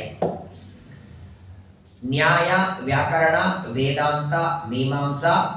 ನ್ಯಾಯದೊಳಗೆ ಎರಡಿದೆ, ಜರನ್ಯಾಯ, ನವೀನ ನ್ಯಾಯ, ಬೌದ್ಧ. ಯಾವುದೇ ಸಿದ್ಧಾಂತ ತಗೊಳ್ಳಿ, ತಲಸ್ಪರ್ಶ ಪಾಂಡಿತ್ಯರಿ. ಇವತ್ತಿಗೂ ರಾಯರ ಗ್ರಂಥ ಓದೋರಿಗೆ ಗೊತ್ತಿರ್ತದೆ. ನೀವು ಸುಧಾ ಗ್ರಂಥನೇ ಓದ್ರಿ, ಯಾವುದೇ ಗ್ರಂಥ ಓದಿ, ವ್ಯಾಕರಣದ ವಿಷಯ ಇಲ್ಲದೆ ರಾಯರ ಮುಂದೆ ಹೋಗಲ್ಲ. ಸಣ್ಣದಾದ ವಿಷಯ ಇರಲಿ. ಓಂ ಓಂ ಅಥಾತೋ ಬ್ರಹ್ಮ ಜಿಜ್ಞಾಸ ಓಂ ಅಂತ 2 ಓಂಕಾರವನ್ನ ಮೊದಲನೇ ಸೂತ್ರಕ್ಕೆ ಮಾತ್ರ ಇದೆ. ಮೊದಲನೇ ಸೂತ್ರಕ್ಕೆ ಮಾತ್ರ ಓಂ ಓಂ ಅಥಾತೋ ಬ್ರಹ್ಮ ಜಿಜ್ಞಾಸ ಓಂ. ಎರಡನೇ ಸೂತ್ರದಿಂದ ಓಂ ಜನ್ಮಾದಿಸ್ಯತಃ ಓಂ, ಓಂ ಶಾಸ್ತ್ರಯೋನಿತ್ವಾತ್ ಓಂ. ಮೊದಲನೇ ಸೂತ್ರಕ್ಕೆ 2 ಯಾಕೆ? ಈಗ ಒಂದು ಗ್ರಂಥ ಬರಿಬೇಕಾದರೆ ಗ್ರಂಥದ ಆದಿಯಲ್ಲಿ ಮಂಗಲಾಚರಣೆ ಮಾಡಬೇಕು. ವೇದವ್ಯಾಸರು ಮಹಾಭಾರತ ಬರೆದರೆ ನಾರಾಯಣಂ ಸುರಗುರುಂ ಜಗದೇಕನಾಥ ಮಂಗಲಾಚರಣೆ ಮಾಡಿದ್ದಾರೆ. ಹಾಗೆ ಬ್ರಹ್ಮಸೂತ್ರದಲ್ಲಿ ಮಂಗಲಾಚರಣೆ ಇಲ್ಲ, ಡೈರೆಕ್ಟ್ ಆಗಿ ಅಥಾತೋ ಬ್ರಹ್ಮ ಜಿಜ್ಞಾಸ ಅಂತ ಅನೇಕರು ಆಕ್ಷೇಪ ಮಾಡ್ತಾರೆ. ಅಲ್ಲಯ್ಯ, ಅಲ್ಲಿ ಅಥ ಶಬ್ದ ಇದೆ, ಅತಃ ಶಬ್ದ ಇದೆ. ಅಥ ಅಂದ್ರೇನೆ ಮಂಗಲಪ್ಪ. ರಾಯರ ಗ್ರಂಥದಲ್ಲಿ ನೀವು ಓದಿ, ಈಗ ಹೇಳತ್ತಲ್ಲ, ಬಾಳೆಹಣ್ಣು ಸುರಿದು ಒಬ್ಬ ಹುಡುಗನಿಗೆ ಕೊಟ್ಟರೆ ಎಷ್ಟು ತಿನ್ನೋದಕ್ಕೆ ಸಹಜ ನೋಡಿ. ಬಾಲಸಂಗಮ ಪಿಬೋಧಯದ್ ಭೃಶಂ ದುರ್ನಿರೂಪ ವಚನಂಚ ಪಂಡಿತೈ. ಸುಮಧ್ವಜರು ಹೇಳ್ತಾರಲ್ಲ, ಅಷ್ಟು ಸರಳ ರಾಯರ ಗ್ರಂಥಗಳು. ಒಂದು ಬಾರಿ ಇನ್ನೂ ಇವರಿಗೆ ಆಶ್ರಮ ಆಗಿರಲಿಲ್ಲ. ವೆಂಕಟನಾಥಾಚಾರ್ಯರಾದಾಗ ಒಬ್ಬ ದೊಡ್ಡ ವಿದ್ವಾಂಸರ ಜೊತೆಗೆ ವ್ಯಾಕರಣದಲ್ಲಿ ಚರ್ಚೆ ಶುರುವಾಯಿತು. ಪಾಂಡಿತ್ಯರೇ, ಅವತ್ತೇ ಇವರಿಗೆ ಮಹಾಭಾಷ್ಯ ವೆಂಕಟನಾಥಾಚಾರ್ಯ ಅಂತ ಬಿರುದು ಬಂತು. ಇವತ್ತಿಗೂ ರಾಯರ ಗ್ರಂಥಗಳಲ್ಲಿ ನೀವು ನೋಡಿ 50 ಗ್ರಂಥ ರಾಯರು ಬರೆದಿದ್ದಾರೆ. ಅದರಲ್ಲಿ ಭಾಟ್ಟ ಸಂಗ್ರಹ ಅಂತ ಒಂದು ಗ್ರಂಥ ಇದೆ. ಮೀಮಾಂಸಾದ ಬಗ್ಗೆ ಬರೀತಾರೆ. ಇಷ್ಟು ಪಾಂಡಿತ್ಯ 16 ವರ್ಷಕ್ಕೆ ಬಂದಿತ್ತಂತವರಿಗೆ. ಇನ್ನು ಸುಧಾ ಗ್ರಂಥ ಆಗಿಲ್ಲ. ಸುಧಾ ಗ್ರಂಥ, ನ್ಯಾಯಾಮೃತ, ತರ್ಕತಾಂಡವ ಬಿಟ್ಟು ಎಲ್ಲ ಪಾಠವನ್ನ ಭಾವ ಹೇಳಿದರು. ಗುರುರಾಜಾಚಾರ್ಯ ಬಂದು ಕೇಳ್ತಾರಲ್ಲ, ಸ್ವಾಮಿ ಸುಧಾ ಗ್ರಂಥವನ್ನು ನೀವೇ ಮುಗಿಸ್ಬಿಟ್ಟಿದ್ರೆ ಆಗಿರೋದು, ಸುಧಾಮಂಗಳ ಆಗ್ಬೇಕು ತಮ್ಮನಿಗೆ ಅಂದ್ರೆ, ಅದು ನಾನು ಹೇಳೋದು ಬೇಡ, ಅದು ಸ್ವಾಮಿಗಳ ಕಡೆಯಿಂದ ಆಗಲಿ, ಸ್ವಾಮಿಗಳ ಕಡೆಯಿಂದ ಅದನ್ನು ಹೇಳಿಸಿ ಅಂದಾಗ, ಸರಿ ಯಾರ ಹತ್ರ ಕರ್ಕೊಂಡು ಹೋಗಬೇಕು? ಒಂದು ಕೆಲಸ ಮಾಡು, ನಾಳೆ ವಿಜೇಂದ್ರ ತೀರ್ಥರ ಆರಾಧನೆಗೆ ಕುಂಭಕೋಣದಲ್ಲಿ ದೊಡ್ಡ ಸಭೆ ನಡೀತದೆ, ಪ್ರತಿ ವರ್ಷ ನಡೀತದೆ. ಆ ಸಭೆಗೆ ನಿನ್ನ ತಮ್ಮನನ್ನು ಕರ್ಕೊಂಡು ಹೋಗು ಅಂದ್ರೆ, ಸಭೆಯೊಳಗೆ 106 ಜನ ವಿದ್ವಾಂಸರು ವಾಕ್ಯಾರ್ಥ ಮಾಡ್ತಾರೆ. ನಿನ್ನ ತಮ್ಮನಿಗೂ ಒಂದು ವಾಕ್ಯಾರ್ಥ ಮಾಡ್ಲಿಕ್ಕೆ ಹೇಳು. ಆ ವಾಕ್ಯಾರ್ಥದಿಂದ ಸ್ವಾಮಿಗಳಿಗೆ ಆನಂದವಾದರೆ ಅವರೇ ಹೇಳ್ತಾರೆ, ನಾಳೆ ನಮ್ಮ ಹತ್ರ ತಂದುಬಿಡು ಅಂತ. ಆಗಲಿ ಅಂತ ಒಂದು ದಿನ ಕರ್ಕೊಂಡು ಹೋದ್ರಂತೆ ಕುಂಭಕೋಣಕ್ಕೆ. ವಿಜೇಂದ್ರ ತೀರ್ಥರ ಆರಾಧನೆ, ಸುಧೀಂದ್ರ ತೀರ್ಥರ ಗರಡಿಯಲ್ಲಿ. ವಿಜೇಂದ್ರರ ಆರಾಧನೆ ಅಂದ್ರೆ 106 ಜನ, ವಾಕ್ಯಾರ್ಥದ ಸುರಿಮಳೆ, ಸಣ್ಣ ಒಟು. 8 ವರ್ಷದ ಹುಡುಗರನ್ನ ಆರಂಭ ಮಾಡಿ ವಾಕ್ಯಾರ್ಥಕ್ಕೆ ಬರಬೇಕು. 16 ವರ್ಷದ ವೆಂಕಟನಾಥರನ್ನ ಕರ್ಕೊಂಡು ಬರ್ತಾರೆ ಗುರಾಚಾರ್ಯರು. ನಮಸ್ಕಾರ ಮಾಡ್ತಾರೆ. ಒಂದೇ ಸಲ ನೋಡ್ತಾರೆ ಸುಧೀಂದ್ರ ತೀರ್ಥರು. ಗುರುರಾಜ ಕೇಳ್ತಾರೆ, ಯಾರಿವರು ಅಂತ. ನನ್ನ ತಮ್ಮ ವೆಂಕಟನಾಥ ಈಗಾಗಲೇ ಸ್ವಲ್ಪ ಅಧ್ಯಯನ ಮಾಡಿದ್ದಾರೆ, ಮುಂದಿನ ವ್ಯಾಸಂಗ ತಮ್ಮ ಹತ್ರ ಆಗಬೇಕು, ಕೂತ್ಕೊಳ್ರಿ ಅಂತ ಹೇಳ್ತಾರೆ.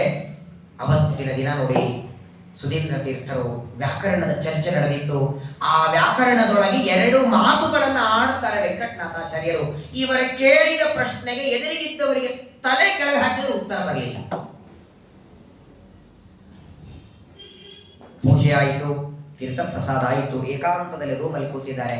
ಗುರಾಚಾರ್ಯರು ಬಂದು ಹೇಳ್ತಾರೆ, ಸಣ್ಣ ವಯಸ್ಸಲ್ಲಿ ತಂದೆ ಹೋದರು, ಜವಾಬ್ದಾರಿ ಎಲ್ಲ ನನ್ನ ಮೇಲೆ ಬೀಳುತ್ತದೆ, ಇವನ ಮೇಲೆ ಬೀಳೋದು ಬೇಡ ಅಂತ ನಾನು ದೂರ ಕಳಿಸಿದೆ.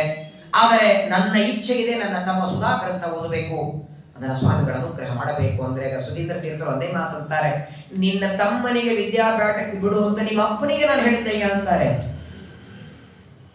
ಹಿಂದೊಂದ್ಸಲ ಈ ನಿನ್ನ ತಮ್ಮ 8 ವರ್ಷದ ಮಗುವಿದ್ದಾಗ ನಿಮ್ಮ ತಂದೆ ಕರ್ಕೊಂಡು ಬಂದಿದ್ರಿ ಇದೇ ವಿಜೇಂದ್ರರ ಆರಾಧನೆಗೆ. ಆಗಲೇ ನಾನು ಹೇಳಿದ್ದೆ ಇವು ನನ್ನ ವಿದ್ಯಾಪೀಠಕ್ಕೆ ಸೇರಿಸಿ ಅಂತ. ಮಗನನ್ನು ಬಿಟ್ಟಿರ್ಲಿಕ್ಕೆ ನಿಮ್ಮ ತಂದೆಗೆ ಆಗಿರಲಿಲ್ಲ ಅವಾಗ, ಅದಕ್ಕೆ ಅವರು ಬಿಟ್ಟಿರಲಿಲ್ಲ. ಈಗ ನಿಮ್ಮ ತಂದೆ ಬಿಟ್ಟಿದ್ದಿ, ನಿಮ್ಮ ತಮ್ಮನ ಚಿಂತೆ ಬಿಡು, ನಾನು ಹೇಳ್ತೇನೆ ಅಂತ ವ್ಯಾಸಂಗಕ್ಕಾಗಿ ಸುಧೀಂದ್ರ ತೀರ್ಥರಲ್ಲಿ ಬಿಡ್ತಾರೆ. ನೋಡಿ, ಆಲ್ರೆಡಿ ಸುಧೀಂದ್ರ ತೀರ್ಥರ ಹತ್ರ 8 ಜನ ಓದೋದಕ್ಕಿದ್ದಾರೆ ಸುಧಾ ಪಾಠಕ್ಕೆ. ಸುಧೀಂದ್ರ ತೀರ್ಥರು ಏನ್ ಮಾಡಿದ್ರು, ಇವ್ರು ಒಬ್ಬರಿಗೆ ಪ್ರತ್ಯೇಕ ಪಾಠ ಹೇಳೋದು ಬೇಡ ಅಂತ ಗುಂಪಿನಲ್ಲಿ ಸೇರಿಸಿಬಿಟ್ರು. ನೋಡಿ, ವಿದ್ಯಾಪೀಠದಲ್ಲಿ ಓದೋರಿಗೆ ಗೊತ್ತಿರತ್ತೆ, ಯಾವಾಗಲೂ ಒಂದು ಗುಂಪೊಳಗೆ ಒಂದು 20 ಜನ ಇದ್ದಾರಂದ್ರೆ ಪರಸ್ಪರವಾಗಿ ಒಬ್ಬರಲ್ಲೊಬ್ಬರಿಗೆ ಮೈತ್ರಿ ಗೆಳತನ ಇರಲ್ಲ. ಅಕಸ್ಮಾತ್ತಾಗಿ 20 ಜನರಲ್ಲಿ ಯಾವನೋ ಒಬ್ಬನಿಗೆ ಒಂದೇ ಸಲ ಪಾಠ ಹೇಳಿದಾಗ ಅರ್ಥ ಆಗತ್ತೆ, ಅವನು ಚೆನ್ನಾಗಿ ಓದ್ತಾನಂದ್ರೆ 19 ಜನರಿಗೆ ಅವನ ಬಗ್ಗೆ ಅಸೂಯೆ ಬರಲಿಕ್ಕೆ ಶುರುವಾಗತ್ತೆ. ಯಾಕಂದ್ರೆ ಗುರುಗಳು ಇವ ಚೆನ್ನಾಗಿ ಓದ್ತಾನೆ, ಚೆನ್ನಾಗಿ ಹೇಳ್ತಾನೆ ಅಂತ ಸ್ವಲ್ಪ ಅವನ ಕಡೆಗೆ ಲಕ್ಷ್ಯ ಮಾಡ್ತಾರೆ. ಉಳಿದವರೆಲ್ಲರೂ ಅವನ ಮೇಲೆ ಸಿಟ್ಟು ಮಾಡ್ಲಿಕ್ಕೆ ಶುರು ಮಾಡ್ತಾರೆ. ಇದು ಇವತ್ತಲ್ಲ, ರಾಯರ ಕಾಲದಲ್ಲೂ ಅದೇ ನಡೆದದ್ದು. ಮೊದಲನೇದ್ದು, ಇವರು ಬಂದಾಕ್ಷಣ ಸುಧಾ ಪಾಠಕ್ಕೆ ಸೇರ್ಕೊಂಡಿದ್ದಾರೆ. ಈಗ ಆಲ್ರೆಡಿ 10 ಜನ ಓದೋರಿದ್ದಾರೆ, ಅವರಿಗೂ ಇವರಿಗೂ ಮೊದಲಿನ ಸಂಬಂಧವೇ ಇಲ್ಲ. ಒಮ್ಮಿಂದೊಮ್ಮೆ ಪಾಠಕ್ಕೆ ಬಂದಿದ್ದಾರೆ. ಮಾತ್ರವಲ್ಲ, ಅವತ್ತು ಪಾಠ ಹೇಳಿದ್ದ ಅವತ್ತು ಸಾಯಂಕಾಲ ಒಪ್ಪಿಸಿ ಬಿಡ್ತಿದ್ರ. ರಾಘವೇಂದ್ರ ಸ್ವಾಮಿಗಳು ಸುಧಾ ಗ್ರಂಥಕ್ಕೆ ಪರಿಮಳ ರಾಯರಾದ ಮೇಲೆ ಬರೆದದ್ದಲ್ಲ, ವೆಂಕಟನಾಥಾಚಾರ್ಯರಿದ್ದಾಗ. ಹೆಂಗಂದ್ರೆ ಪ್ರಾತಃ ಕಾಲ ಯಾವ ವಿಷಯ ಸುಧೀಂದ್ರ ತೀರ್ಥರು ಪಾಠ ಮಾಡ್ತಾರೆ, ರಾತ್ರಿ ಅದನ್ನು ಬರೆದಿರ್ತಿದ್ರಂತೆ ಪರಿಮಳದಲ್ಲಿ. ಮಧ್ಯರಾತ್ರಿ 12 ಗಂಟೆಗೆ ಎಲ್ಲರೂ ಮಲಗಿದಾಗ ಗಿಡದಿಂದ ಕೆಳಗೆ ಬಿದ್ದ ಒಣಗಿದ ಎಲೆ ಯಾವುದನ್ನ ಕಸ ಅಂತ ತಿಪ್ಪಿಗೆ ಚೆಲ್ತೇವೆ, ಅದನ್ನೆಲ್ಲ ಕೂಡಿ ಹಾಕಿ ಅದಕ್ಕೆ ಬೆಂಕಿ ಹಚ್ಚಿ ಆ ಬೆಳಕಿನಲ್ಲಿ ರಾಯರ ಗ್ರಂಥ ಬರೀತಿದ್ರ. ಟೇಬಲ್ ಇರಲಿಲ್ಲ, ಕುರ್ಚಿ ಇರಲಿಲ್ಲ, ಲೈಟ್ ಇರಲಿಲ್ಲ. ಆ ಬೆಳಕಲ್ಲಿ 50 ಗ್ರಂಥ ಬರೆದಿದ್ದಾರೆ. ಟೇಬಲ್ ಯಾವ ಸಿಕ್ಕಿದ್ರೆ ಎಷ್ಟು ಬರೆಯೋರು ಹೇಳಿ? ಓದಬೇಕು ಅಂತ ದೀಕ್ಷಾ ಇದ್ರೆ ಯಾವುದನ್ನ ಅಪೇಕ್ಷೆ ಪಡ್ತಿರ್ಲಿಲ್ಲ. ಶುರುವಾಯ್ತು ನೋಡಿ, ಯಾವಾಗ ಸುಧೀಂದ್ರ ತೀರ್ಥರ ಹತ್ರ ನಮ್ಮ ಪರಿಮಳಾಚಾರ್ಯರು ಅರ್ಥಾತ್ ವೆಂಕಟನಾಥಾಚಾರ್ಯ ಓದ್ಲಿಕ್ಕೆ ಬಂದರು, ಉಳಿದವರಿಗೆಲ್ಲ ಅವರ ಬಗ್ಗೆ ಅಸೂಯೆ ಶುರುವಾಯಿತು. ಯಾಕಂದ್ರೆ ಇವರು ಮೊದಲನೇದ್ದು ಅವತ್ತಿನ ಪಾಠ ಅವತ್ತು ಒಪ್ಪಿಸ್ತಿದ್ರು. ಎರಡನೇದ್ದು, ಅವತ್ತು ಪಾಠ ಆದದ್ದು ರಾತ್ರಿ ಪರಿಮಳದಲ್ಲಿ ಬರಿಬೇಕು. ಆ ಪರಿಮಳವನ್ನ ಮಾರನೇ ದಿನ ತಂದು ತೋರಿಸ್ಬೇಕು ಸುಧೀಂದ್ರ ತೀರ್ಥರಿಗೆ. ಸ್ವಾಮಿಗಳು ಎಲ್ಲರಿಗೆ ಬೈಬೇಕು, ಸ್ವಲ್ಪ ನೋಡಿ ಕಲೀರವನನ್ನ, ಹೇಳಿದ ಪಾಠ ನಿಮಗೆ ಅರ್ಥ ಆಗಲ್ಲ, ಅವನು ಬರೆದಿದ್ದಾನೆ ಅಂತ. ಯಾವಾಗ 1-2 ಬಾರಿ ಗುರುಗಳು ಅವನು ನೋಡಿ ಕಲಿ ಅಂತಾರೆ, ಆಗ ವಿಚಾರ ಮಾಡಿದ್ರು, ಏನಾರು ಮಾಡಿ ಇವರನ್ನ ಮಠ ಬಿಟ್ಟು ಓಡಿಸ್ಬೇಕು. ಇವರು ವಿದ್ಯಾಪೀಠದಲ್ಲಿ ಓದ್ತಾ ಇದ್ರೆ ನಮ್ಮ ವಿದ್ಯಾಭ್ಯಾಸ ಆಗಲ್ಲ, ನಮ್ಮ ಪದೇ ಪದೇ ಗುರುಗಳಿಂದ ಬಯಸ್ಕೊಳ್ಳೋದು, ಏನಾದ್ರೂ ಮಾಡಿ ಓಡಿಸ್ಬೇಕು ಇವರನ್ನ. ನಿಜವಾಗ್ಲೂ ಹೇಳ್ತೇನೆ ನಿಮಗೆ, ಈ ಕೆಲವು ಮಾತು ಕೇಳಿದ್ರೆ ಕಣ್ಣಲ್ಲಿ ನೀರಲ್ಲ ರಕ್ತ ಬರ್ತದೆ. ಇರೋದೇ 10 ಜನ ವಿದ್ಯಾರ್ಥಿಗಳು ಸುಧೀಂದ್ರ ತೀರ್ಥರ ಹತ್ರ. ಪ್ರಾತಃ ಕಾಲ ಮಠದಲ್ಲೇ ಊಟ ಆಗ್ತಿತ್ತು, ಸಾಯಂಕಾಲ ವಿದ್ಯಾಪೀಠದಲ್ಲಿ. ಸಾಯಂಕಾಲ ಅನೇಕ ಮುಗಿದು 8-8ವರೆಗೆ ಎಲ್ಲರೂ ಊಟ ಮಾಡ್ಬೇಕಂತ ಇವ್ರ ಸ್ವಭಾವ. ವೆಂಕಟನಾಥಾಚಾರ್ಯರು 9 ಆದ ಮೇಲೆ ಊಟ ಮಾಡೋರು. ಇವರು ಊಟಕ್ಕೆ ಬರೋದರ ಒಳಗಾಗಿ ಅಕಸ್ಮಾತ್ ಅನ್ನ ಸಾರು ಉಳಿದಿದ್ರೆ ಚಲ್ಲಿ ಪಾತ್ರೆ ತೊಳೆದು ಬಿಟ್ಟಿದ್ರ. ಒಂದು 3 ದಿನ ರಾತ್ರಿ ಊಟ ಬಿಡಿಸೋಣ ಇವನಿಗೆ, ಬಿಟ್ಟು ಹೋಗ್ತಾನೆ ಇವ. 2-3 ದಿನ ಸರಿಯಾಗಿ ನೋಡಿ, ಬರಬರಿ ಎಲ್ಲರೂ ಊಟ ಮಾಡೋರು. ಅವ್ರು ಸಂಧ್ಯಾವಂದನ ಮಾಡಿ ಬರೋದ್ರೊಳಗೆ ಎಲ್ಲ ಚಲಿ ಬಿಡೋದು, ಪಾತ್ರೆ ಎಲ್ಲ ಚಲಿ ಬಿಡೋದು, ಅನ್ನ ಚಲಿ ಬಿಡೋದು. ಅನ್ನ ಇಲ್ಲ, ಸಿಟ್ಟು ಮಾಡ್ಕೊತಿರ್ಲಿಲ್ಲ. 1 ದಿನ ಸುಧೀಂದ್ರ ತೀರ್ಥರು ಕಂಪ್ಲೇಂಟ್ ಮಾಡಲಿಲ್ಲ. ಕೆಲವು ದಿನ ಅನ್ನ ಚೆಲ್ಲಿದ್ರು, ಇನ್ನು ಕೆಲವು ದಿನ ಎಲ್ಲರೂ ಊಟ ಮಾಡಿ ಇವ್ರು ಪಾಪ ಸ್ವಲ್ಪ ಹೊತ್ತು ಗ್ರಂಥ ಬರೀಬೇಕು. ಇವ್ರು ಎಲ್ಲಿ ಮಲಗಬೇಕು ಅವ್ರ ಹಾಸಿಗೆಲ್ಲ ದಮದಮ ನೀರು ಹಾಕಿ ಕಳಿಸ್ಬಿಡೋದು, ಟಾರ್ಚರ್ ಕೊಡೋದಂತಾರೆ ನೋಡಿ. ಬಾಯಿ ಬಿಟ್ಟಿಲ್ಲಿಂದ ಹೋಗು ಅಂತ ಅನ್ಲಿಲ್ಲ, ಆದ್ರೆ ಹೋಗೋದಕ್ಕೇನೇನು ಬೇಕು ಅದೆಲ್ಲ ಮಾಡ್ತಿದ್ರು. ಅದೇನೋ ನಿಮ್ಮ ಭಾಷೆಯಲ್ಲಿ ಬೇರೆ ಅಂತಾರೆ, ಪರವಾಗಿಲ್ಲ ರ್ಯಾಗಿಂಗ್ ಇನ್ನೇನೋ ಮಾಡ್ಬೋದು. ಕುಣಿ ಅಂದ್ರೆ ಕುಣಿಬೋದು, ಹಾಡು ಅಂದ್ರೆ ಹಾಡ್ಬೋದು. ರ್ಯಾಗಿಂಗ್ ಒಳಗೆ ಇವತ್ತು ಬೇರೆ ಇದೆ. ಇದೇನ್ರಿ ದೌರ್ಜನ್ಯ ಇದು? ಇಡೀ ರಾತ್ರಿ ಥಂಡಿಲಿ ಹೆಂಗ್ರಿ ಮಲಗೋದು? ಯಾವಾಗಲೂ ನೋಡಿ, ನಾನು ಈಗ ಹೇಳೋದಲ್ಲ, ಅಧ್ಯಯನ ಮಾಡೋದಕ್ಕೆ ಮನಸ್ಸು ಸ್ಥಿರವಾಗಿರಬೇಕು. ಇವರು ಪದೇ ಪದೇ ಒಂದಿನ ಅನ್ನ ಇಲ್ಲದೆ ಇದ್ದಾಗ ನೋಡೋದು, ಒಂದಿನ ಇನ್ನೊಂದು ಕೆಲವು ಸಲ ಏನ್ ಮಾಡ್ತಿದ್ರು ಅಂದ್ರೆ, ಪಾಪ ಇವ್ರು 2-3 ದಿನ ಅನ್ನ ಇಲ್ಲ ಅಂತ ಮಾಡೋದು ಬೇಡ, ಒಂದಿನ ಅನ್ನ ಚೆಲ್ಲೋ, ಇನ್ನೊಂದು ದಿನ ಅನ್ನ ಊಟ ಆದ ಮೇಲೆ ಒಂದಿಷ್ಟೇ ಸಾರು ಹುಳಿ ಇಡೋದು, ಅದರಲ್ಲಿ ಒಂದು 2 ಮುಷ್ಟಿ ಖಾರ ಪುಡಿ ಹಾಕ್ಬಿಡೋದು, 2 ಸೌಟು ಹುಳಿ ಇಡೋದು, 2 ಮುಷ್ಟಿ ಖಾರ ಪುಡಿ ಹಾಕೋದು. ಪಾಪ ಇವ್ರು ಹಾಕೊಂಡ್ರೆ ಬಾಯಿ ತುಂಬಾ ಉರಿಬೇಕು. ಆದರೆ ಮತ್ತೆ ಸಹನ ಮಾತ್ರ ಇಷ್ಟು ಮಾಡ್ಕೊಳ್ತಾರೆ. ಒಂದಿನ ಗುರುಗಳ ಹತ್ರ ಹೇಳಿಲ್ಲ, ಯಾಕಂದ್ರೆ ಅವ್ರು ಒಂದೇ ಮಾತನ್ನೋರು, ನಾನಿಲ್ಲಿ ಬಂದದ್ದು ವಿದ್ಯಾ ಓದ್ಲಿಕ್ಕೆ, ಊಟಕ್ಕಲ್ಲ. ಸಿಗದೇ ಇದ್ರು ಪರವಾಗಿಲ್ಲ, ಅದೇನಾಗ್ತಾ ಇದೆಯಲ್ಲ, ಸುಧಾಗ್ರಂಥ ಓದ್ತಿದ್ದೀನಲ್ಲ. ಒಂದು ದಿನ ರಾತ್ರಿ ನಮ್ಮ ಪರಿಮಳಾಚಾರ್ಯ ವೆಂಕಟನಾಥಾಚಾರ್ಯ ಸುಧಾಗರಿತ, ಅದು ಹೆಂಗಾಗಿತ್ತಂದ್ರೆ, ಅವತ್ತು ಬೆಳಗ್ಗೆ ಸುಧೀಂದ್ರ ತೀರ್ಥರು ಪಾಠ ಮಾಡುವಾಗ ಓಂಕಾರವಾದ ಅಂತ ಬರ್ತದೆ, ಸುಧಾ ಓದವರಿಗೆ ಗೊತ್ತಿರ್ತದೆ. ಶ್ರವತ್ಯನೋಂಕೃತಂ ಬ್ರಹ್ಮ ಪರಸ್ತಾಚ್ಯ ವಿಶಿರ್ಯತೆ ಅಂತ ಅನುವ್ಯಾಖ್ಯಾನ. ಓಂಕಾರ ಯಾಕರಬೇಕು? ಎಲ್ಲದಕ್ಕೂ ಅಂತೀವಿ, ಓಂ ಅಂತ ನಾವು ಗಾಯತ್ರಿ ಮಂತ್ರ ಹೇಳುವಾಗ ಅಂತೀವಿ. ಓಂಕಾರ ಯಾಕರಬೇಕು ಅನ್ನೋದಕ್ಕೆ ಒಂದು ದೃಷ್ಟಾಂತ ಕೊಡ್ತಾರೆ. ಒಂದು ಮಣ್ಣಿನ ಮಡಿಕೆ, ಅದು ಚೆನ್ನಾಗಿ ಕಾಯಿಸದೆ, ಕೆಂಡದ ಮೇಲೆ ಸುಡದೇ ಇದ್ರೆ, ಸುಡದೇ ಇರುವ ಮಡಿಕೆಯಲ್ಲಿ ನೀರು ಹಾಕಿದ್ರೆ ಹೇಗೆ ಸೋರಿ ಹೋಗತ್ತಲ್ಲ, ಆಗ ಓಂಕಾರ ಅನ್ನೋದೇ ಇದ್ರೆ ಮಂತ್ರಗಳ ಶಕ್ತಿ ಸೋರಿ ಹೋಗುತ್ತೆ. ಶ್ರವತ್ಯನೋಂಕೃತಂ. ಅವತ್ತು ಆ ಪಾಠವನ್ನ ಸುಧೀಂದ್ರ ತೀರ್ಥ ಹೇಳ್ತಿದ್ರು. ಹೇಳುವಾಗ ಒಂದು ಮಾತು ಹೇಳಿದ್ರು, ಯಾಕೋ ಇವತ್ತು ಈ ಪಾಠ ನನಗೆ ತುಂಬಾ ಕಠಿಣ ಅನಿಸ್ತಾ ಇದೆ, ಇದನ್ನ ನಾನು ಇನ್ನೊಂದು ಸಲ ಓದಿಕೊಂಡು ನಾಳೆ ಹೇಳುತ್ತೇನೆ ಅಂದ್ರೆ ಸುಧೀಂದ್ರ ತೀರ್ಥ. ಅವರಿಗೆ ಕಷ್ಟ ಆಗಿತ್ತು, ಸ್ಪಷ್ಟ ಆಗಿರಲಿಲ್ಲ.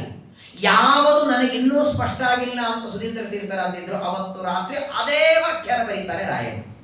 ಇನ್ನು ಪರಿಮಳಾಚಾರ್ಯರಾಗಿದ್ದರು, ಗುರುಗಳಿಗೂ ಅಸ್ಪಷ್ಟವಾದ ವಿಷಯವನ್ನ ಪರಿಮಳದಲ್ಲಿ ಬರೀತಾರೆ. ರಾತ್ರಿ 1 ಗಂಟೆವರೆಗೆ ಬರೆದು ಹಾಸಿಗೆಲ್ಲ ನೀರು ಹಾಕಿ ತೊಯಿಸಿಬಿಟ್ಟಿದ್ರು, ಮಲಗಿದ್ದಾರೆ. ಮಧ್ಯರಾತ್ರಿ ಒಬ್ಬ ಶಿಷ್ಯನನ್ನ ಎಬ್ಬಿಸಿ ಕೈಯಲ್ಲಿ ದೀಪ ತಗೊಂಡು, ನಡೆಯಪ್ಪ ಯಾರ್ಯಾರು ಮಲಗಿದ್ದಾರೆ ನೋಡೋಣ ಅಂತ ಸುಧೀಂದ್ರ ತೀರ್ಥರು ಹೊರಟ್ರಂತೆ. ಎಲ್ಲ ಶಿಷ್ಯರು ಮಲಗಿದ್ದು ನೋಡ್ತಾರೆ, ವೆಂಕಟನಾಥ ಕಾಣಿಸ್ಲೇ ಇಲ್ಲ.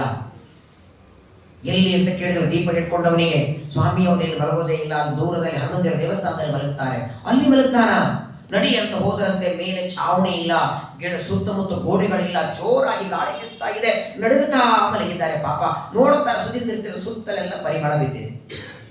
ಯಾವ ಗ್ರಂಥ ಬೆಳಗ್ಗೆ ತಾವು ಪಾಠ ಹೇಳುವಾಗ ಅಸ್ಪಷ್ಟ ಅಂತಿದ್ರಲ್ಲ, ಅದನ್ನೆಲ್ಲ ಬರೆದಿದ್ದಾರೆ. ಅದೆಲ್ಲ ಪರಿಮಳವನ್ನು ತಗೊಂಡ್ರಂತೆ, ಮೈ ಮೇಲಿರುವ ಶಾಲು ಹೊಚ್ಚಿದ್ರಂತೆ. ಶಾಲು ಹೊಚ್ಚಿ ತಮ್ಮ ಸ್ಥಾನಕ್ಕೆ ಸುಧೀಂದ್ರ ತೀರ್ಥರು ಬರ್ತಾರೆ. ಮಾರನೇ ದಿನ ಬೆಳಗ್ಗೆ ವೆಂಕಟನಾಥರ ಎಚ್ಚರ ಆದ ಮೇಲೆ ನೋಡುತ್ತಾರೆ, ಮೈ ಮೇಲೆ ಶಾಲು ನೋಡುತ್ತಾರೆ. ಸುತ್ತಲೂ ಗ್ರಂಥ ತಾವು ಬರೆದದ್ದಿಲ್ಲ. ಅವರಿಗೆ ಶಾಲು ಬಂದದ್ದಕ್ಕೆ ಯಾರು ಹೊಚ್ಚಿದ್ರು ಅನ್ನೋದಕ್ಕಿಂತ, ನಾನು ಏನೂ ಮಾಡದೆ ನನ್ನ ಮೇಲೆ ಇಷ್ಟೆಲ್ಲ ಗೂಬೆ ಕೊಡಿಸ್ತಾರೆ, ನಾನು ಏನೂ ಮಾಡದೇನೆ ನನ್ನ ಊಟದಲ್ಲಿ ಖಾರ ಪುಡಿ ಹಾಕ್ತಾರೆ, ಬಟ್ಟೆ ಹಾಸಿಗೆ ತೋರಿಸ್ತಾರೆ, ಇನ್ನು ಯಾರಾದ್ರೂ ಹೋಗಿ ಸ್ವಾಮಿಗಳ ಶಾಲೆ ಕದ್ದಿದ್ದಾನೆ ಅಂತ ಹೇಳಿ ನನ್ನ ಮೇಲೆ ಕಳ್ತನ ಹಾಕ್ಬೋದು.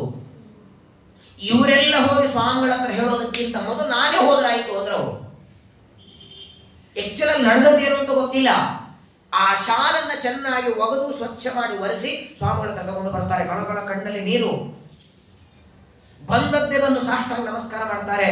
ಏನಾಯ್ತು ವೆಂಕಟನಾಥ ಅಂತ ಸುಧೀಂದ್ರ ತೀರ್ಥರು. ಮೊದಲು ನೀವು ಕ್ಷಮೆ ಮಾಡಿದ್ದೀನಿ ಅಂತ ಹೇಳಿ ನಾನು ಹೇಳ್ತೇನೆ, ಏನಾಯ್ತು ಹೇಳು. ಸ್ವಾಮಿ, ನಾನು ಕಳ್ತನ ಮಾಡಿಲ್ಲ. ಏನ್ ಕಳ್ತನ? ಏನು ನಿನ್ಗೆ ಯಾರು ಕಳ್ಳ ಅಂದ್ರು? ಯಾರಂತಿಲ್ಲ, ಇನ್ನು ಮೇಲೆ ಅನ್ನಬಾರದು, ನಿಮ್ಮ ದೃಷ್ಟಿಯೊಳಗೆ ನಾನು ಕಳ್ಳ ಆಗೋದು ಬೇಡ. ಯಾರೋ ಗೊತ್ತಿಲ್ಲ, ನೀವು ಶಾಲ್ ನನ್ನ ತಂದು ಹೊಚ್ಚಿದ್ದಾರೆ, ನಾನು ನಿಜವಾಗೂ ನಾನು ಹಚ್ಕೊಂಡದ್ದಲ್ಲ, ನಾನು ಕಳ್ಳ ಅಲ್ಲ. ಅಕಸ್ಮಾತ್ತಾಗಿ ನೀವು ಶಾಲೆ ಹೊಚ್ಕೊಂಡೀನಿ ಅಂತ ನಿಮ್ಗೆ ಅನಿಸಿದ್ರೆ ಏನಾದ್ರೂ ದಂಡ ಕೊಡಿ, ಆದ್ರೆ ಮಠ ಬಿಟ್ಟು ಹೋಗ ಅಂತ ಮಾತ್ರ ಹೇಳಬೇಡಿ. ಜನ್ಮ ಜನ್ಮಗಳ ಪುಣ್ಯ ನನಗೆ ಶ್ರೀಮದಾಸರ ಗ್ರಂಥ ಓದೋ ಭಾಗ್ಯ ಸಿಕ್ಕಿದೆ, ಇದನ್ನು ಕಳ್ಕೊಳ್ಳಿಕ್ ನನಗೆ ಇಷ್ಟ ಇಲ್ಲ ಅಂತ. ಏನ್ ಶಿಕ್ಷೆ ಕೊಟ್ಟು, 1 ವಾರ ಊಟ ಬಿಡು ಅಂದ್ರೆ ಬಿಡ್ತೇನೆ, 1 ವಾರ ಕಸ ಬಳಿ ಅಂದ್ರೆ ಬಡಿತೇನೆ, ನೀನು ಶಾಲೆ ಕದ್ದದಕ್ಕೆ ಮಠ ಬಿಟ್ಟು ಹೋಗು ಅಂತ ಮಾತ್ರ ನನಗೆ ಹೇಳಬೇಡಿ ಅಂತ. ಏನ್ ದೀಕ್ಷಾರಿ ಓದೋದ್ರಲ್ಲಿ? 2 ಊಟಕ್ಕೆ ಹಾಕಿ ಬಟ್ಟೆ ಕೊಟ್ಟು ಚೆನ್ನಾಗಿ ಆ ಔಷಧ ವ್ಯವಸ್ಥೆ ಎಲ್ಲ ಮಾಡಿದ್ರು ವಿದ್ಯಾಪೀಠಕ್ಕೆ ನಾವು ಬಿಡ್ತಾ ಇಲ್ಲ ಮಕ್ಕಳನ್ನ. ಸುಧೀಂದ್ರ ಅಂತ ಯಾಕಷ್ಟು ಗಾಬರಿಯಾಗಿದ್ದೆ ವೆಂಕಟನಾಥ? ನೀನೇನ್ ಕಳತನ ಮಾಡಿದ್ದಲ್ಲ, ಇದು ನಿನ್ನೆ ರಾತ್ರಿ ನಾನೇ ಹೊಚ್ಚಿದ್ದು ನಿನಗೆ. ಇದು ರಕ್ಷಾ ಕವಚ ಅಂತ ತಿಳ್ಕೋ. ನಿನಗೆ ಮಾತ್ರವಲ್ಲ, ನಿನ್ನಲ್ಲಿ ಇರುವ ವಿದ್ಯೆಗೆ ನಾನು ಹೊಚ್ಚಿದ ಒಂದು ರಕ್ಷಾ ಕವಚ. ಇದು ನಿನ್ನ ಹತ್ರ ಇರೋವರೆಗೆ ನಿನಗೆ ಯಾವ ಆಪತ್ತು ಬಂದದ್ದಲ್ಲ. ಯಾರು ಹೇಳಿದ್ದು ನಾನೇ ಕೇಳಿ ಅಂದ್ರು. ಯಾರು ನಿನ್ನನ್ನು ಕಳ್ಳ ಅಂದ್ರೆ ನಾನು ನಂಬೋದಿಲ್ಲ, ನೀನು ಕಳ್ಳ ಅಲ್ಲ, ನಿನ್ನನ್ನು ವಿದ್ಯಾಪೀಠದಿಂದ ತೆಗೆಯೋದಿಲ್ಲ. ಅವತ್ತಿನ ದಿನ ಎಲ್ಲರನ್ನ ಕರೆಸಿ ಒಂದು ಮಾತು ಹೇಳ್ತಾರೆ ಸುಧೀಂದ್ರ ತೀರ್ಥರು. ನೋಡಿ, 2 ಅಕ್ಷರ ವಿದ್ಯೆ ಬರದೇ ಇದ್ದರೂ ಚಿಂತೆ ಇಲ್ಲ, ಒಬ್ಬ ವ್ಯಕ್ತಿಯ ಬಗ್ಗೆ, ಅವನಲ್ಲಿರುವ ಒಳ್ಳೆಯತನದ ಬಗ್ಗೆ ಈರ್ಷ್ಯ ಅಂತಾರೆ ನೋಡಿ. ಈರ್ಷ್ಯ, ಅಸೂಯನ್ನೇ, ಮಾತ್ಸರ್ಯಾನ್ನೇ, ಅದು ಬಹಳ ದೊಡ್ಡದು, ಬೇಡ ಅಂತಾರೆ. ತಂಬಿಗೆಯ ನೀರು ಲೋಟದಲ್ಲಿ ಹಿಡಿಯಂಗಿಲ್ಲ, ಕೊಡದ ನೀರು ತಂಬಿಗೆ ಹಿಡಿಯಂಗಿಲ್ಲ, ಅದರ ಗಾತ್ರ ಬೇರೆ. ಹಾಗೆ ಎಲ್ಲರ ಬುದ್ಧಿ ಗಾತ್ರ ಬೇರೆ. ವೆಂಕಟನಾಥ ಚೆನ್ನಾಗಿ ಓದ್ತಾನೆ, ಅವನಷ್ಟು ಓದ್ಲಿಕ್ಕಾಗಲ್ಲ ಅಂತ ಯಾಕೆ ಅವನ ಮೇಲೆ ಕೋಪ ಮಾಡ್ಕೋತೀರಿ ನೀವೆಲ್ಲ? ವೆಂಕಟನಾಥನ ಬುದ್ಧಿ ಬೇರೆ, ನಿಮ್ಮ ಬುದ್ಧಿ ತಕ್ಕಂಗೆ ನೀವು ಅಧ್ಯಯನ ಮಾಡಿ, ಅಸೂಯೆ ಮಾಡಬೇಡಿ. ಶ್ರೀಮದಾಚಾರ್ಯ ಮಾತು ಹೇಳ್ತಾರೆ, 2ನೇ ಶ್ಲೋಕ, ಧರ್ಮ ಪ್ರೋಚಿತ ಕೈತಗೋತ್ರ ಪರಮೋ ನಿರ್ಮತ್ಸರಾಣಾಮ್ ಅಂತ ಇದೆ ನೋಡಿ.